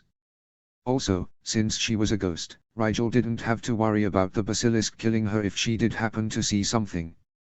A ghost couldn't be killed, and they could only be banished by highly specific rituals, so this was a perfect way to get help dealing with the basilisk while not putting anyone in danger. Even Patil couldn't ask for more. Myrtle, she said, I've got to get back to my common room now. But it was lovely to meet you. I'm glad you enjoyed your time here in my humble bathroom, Myrtle cackled. Do come again, Mr. Black. Rigel bowed deeply to the ghost, then ducked out of the girl's bathroom and shut the door behind her. Once she was outside of the muffling spell that she was now sure had been placed on the bathroom entrance, she listened hard up and down the corridor. She couldn't hear anything, which was either a very good, or a very bad sign. Either the basilisk was far away, or else it had gone quiet in preparation for striking. She estimated she'd been talking to Myrtle for about 15 minutes, so she really had to get back to the common room soon. Selwyn was probably already back there, waiting for Rigel to show up. She considered going back to the hospital wing to make sure Parvati got back to her tower safely, but there was no guarantee she could make it to the hospital wing safely, and Parvati definitely wouldn't thank her for showing up there again in any case, provided her barrier spell wasn't still in place. She would just tell a prefect when she got back to the common room that the monster had been out that night, and that a girl in the hospital wing might need help back to her dorm. Rigel cut over to the nearest set of stairs and took them down to the basement level. From there she hurried past the kitchens and around the corner to the corridor that would lead her to the stairs that went both up to the main level and down to the dungeons. When she reached those stairs, which were fairly wide across, being so frequented, she heard footsteps running rapidly down them her direction. She whirled, her magic sizzling under her skin agitatedly, but stood from her defensive half-crouch when she saw who it was. Black. Of all the utterly stupid things you could have done. Didn't I tell you to stay put? Selwyn hurried down the last few stairs and pointed her wand at Rigel before she could open her mouth to defend her actions. Selwyn didn't speak, but the blue glow that slowly emitted from her wand to encompass Rigel's body was a spell Rigel recognized from Archie's schoolbooks as a comprehensive health-checking charm. It wouldn't tell you what was wrong with someone, like a diagnostic charm would, but it would know instantly if there was something wrong. Unfortunately, one of the things the checking charm, as it was called by healers, could detect was the use of Polyjuice potion. Rigel's magic rose up to answer the categorized threat at once, and she felt it settle in a layer over her skin an instant before the blue glow connected. Selwyn's charm tried to absorb into her skin, at which point it was meant to re-emerge as either blue vapor, if nothing was wrong, or red vapor, if the subject was under the influence of a spell, curse, potion, mental attack, or physically injured in any way.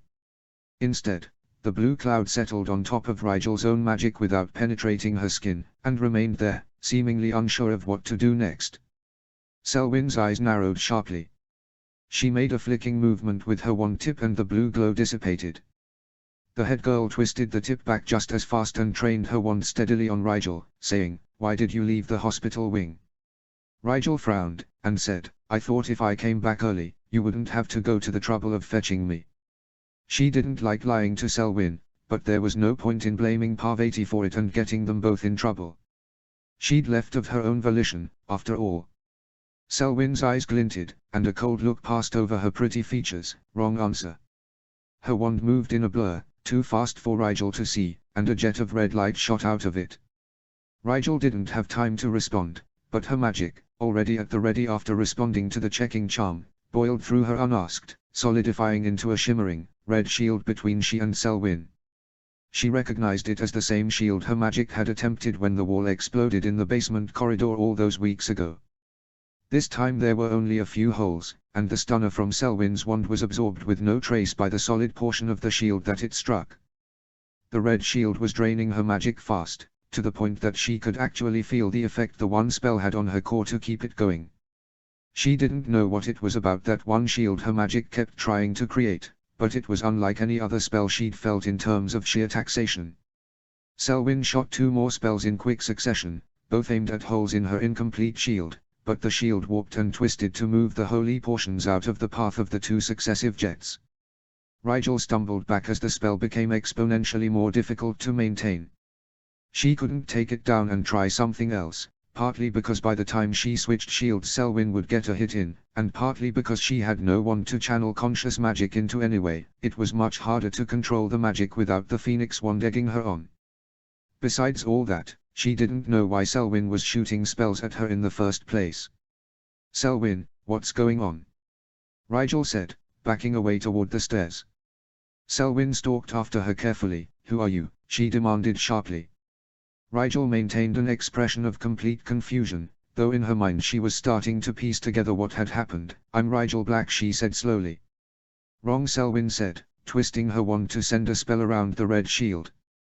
The shield rotated to cover Rigel's unprotected side and Selwyn used that brief opening to dart forward with a leg sweep under the shield, which only covered her torso, and tried to hook Rigel's legs out from under her.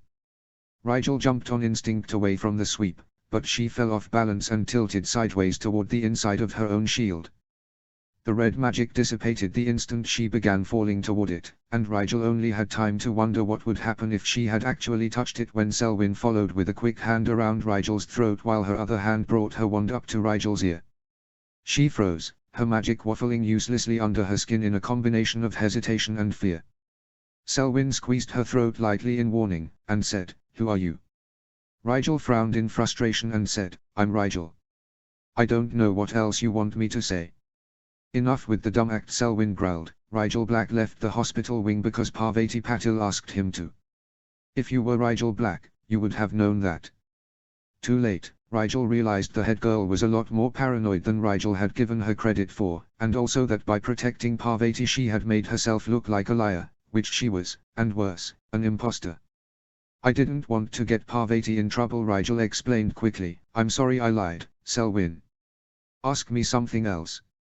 Selwyn looked highly skeptical, but then paused, her grip loosening a bit. Sadly enough, that does sound like something Black would do. Why did you block my checking charm if you have nothing to hide? Rigel grimaced. I didn't say I have nothing to hide, just that I am Rigel Black. You have to admit the checking charm is an invasion of privacy. There are a half-dozen reasons I might have to avoid it, all of which are legitimate and none of your business, head girl or not.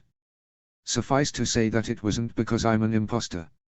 Rigel didn't think the irony could get any thicker in the air that night. Selwyn looked into her eyes and sneered a bit at what she saw there. You're a liar. Rigel stiffened slightly.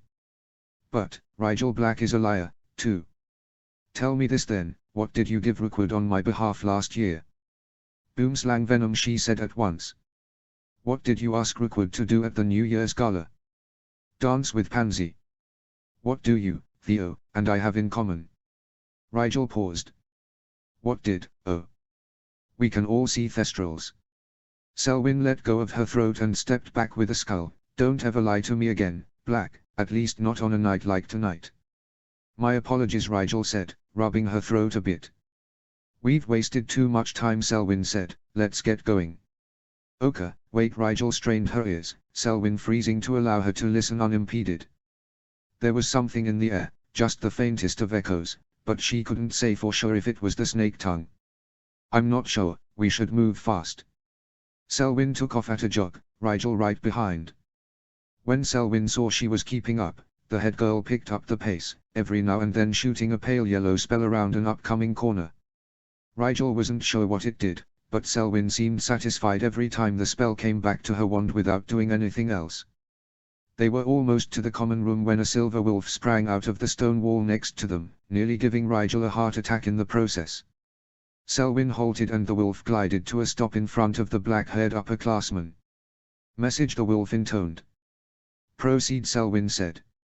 Professor Snape's voice sounded from the wolf's open jaws. Pomfrey back in hospital wing, do not return for Patil. Proceed to common room with or without Black. Professors McGonagall, Flitwick, and Sprout also notified. Send status reply. Before Selwyn started her reply, Rigel said, tell him the basilisk is active tonight. I heard it earlier, that's why I had to move from the hospital wing. It sounded too close. Selwyn nodded, and relayed both that information and their current location and health to the Patronus, which bounded away through the ceiling once more. Rigel wondered how Snape had gotten above them if he'd been in the dungeons doing inventory when he got the message, but then she remembered the hospital wing had a flu connection as well, so they'd probably flued straight up when they heard. After that it was a short time until they reached the common room entrance and Selwyn snapped out the password. They both moved quickly into the common room and paused to subtly catch their breath before proceeding further into the main area. Rookwood made it to them first. He took Selwyn by the shoulders and swept her with an all-encompassing gaze. Once satisfied that she was unharmed, he stepped back and nodded to Rigel, subtly checking her overall health as well, though not as intensely. Rosier ambled up a beat later, saying, Did you race here from the hospital wing, Alice? Because I fear you have an unfair advantage over our Rigel. Selwyn shot Rigel a considering look. He kept up well enough. Rigel runs in the mornings, Draco said as he and Pansy reached them, but not usually though the halls. What happened? Lost track of time, Rigel said smoothly, thought we heard something, so we hurried back, better safe than sorry. Selwyn sent her another look, this time completely disbelieving. Does it really come so easily to you, or did you spend the whole trip back thinking that up? Rigel pressed her lips together in slight annoyance. That was all true. And completely misleading, Selwyn said flatly. Lie to your friends if you want, I'm not going to lie to mine. Well, when she put it like that. Sorry, Pansy, Draco, Rigel said, feeling like she was saying that a lot lately. You say that a lot, Draco said bluntly. Rigel winced. I just don't like to worry us, Pansy finished with a patient smile. We know, and we understand, but we're still going to ask Selwyn what really happened. Rigel thought that was fair enough. Selwyn went through a brief explanation of the night from her point of view, and Rigel supported it without bringing up unnecessary details, like the making of deals with ghosts in female lavatories. Draco and Pansy didn't even bother acting surprised. Instead, they exchanged exasperated looks, then each took Rigel by the elbow. We're terribly sorry about our friend, head girl Selwyn, Draco said with exaggerated politeness. We'll be sure to teach him how to properly respond to an emergency situation, Pansy added, since apparently all he knows how to do is blunder around like a blind mountain troll. Rigel thought that was a bit harsh. She had done her best, all things considered. Make sure you explain what a security question is, Pansy, Selwyn said with a wry twist to her lips. Of course, Alice, Pansy said sweetly, right after we explain why abandoning a safe location because your enemy told you to is a monumentally thick course of action. She wasn't my enemy, Rigel protested. Anyone with so blatant a disregard for your personal safety is your enemy, Rigel, even if only temporarily, Pansy said evenly. Rigel was going to argue when a silvery patroness glided through the common room wall and came to a stop in front of Selwyn. It wasn't Selwyn's wolf, but a medium-sized doe, with soft eyes and an elegant bearing. Presumably Selwyn's own patroness had run out of steam. They tended to only be good for a few messages, Rigel had read, and now one of the professors was using their own. Selwyn led the patroness to a small conference room off the main common room that only the prefects had access to, and shut the door to take the message in private, presumably in case it wasn't meant for student ears. She couldn't help but think, as Draco and Pansy dragged her off to a lecture about proper behavior in times of stress and uncertainty, that the patroness was familiar somehow, as though she'd seen it before. -0. HP HP HP. -0. End of chapter 13.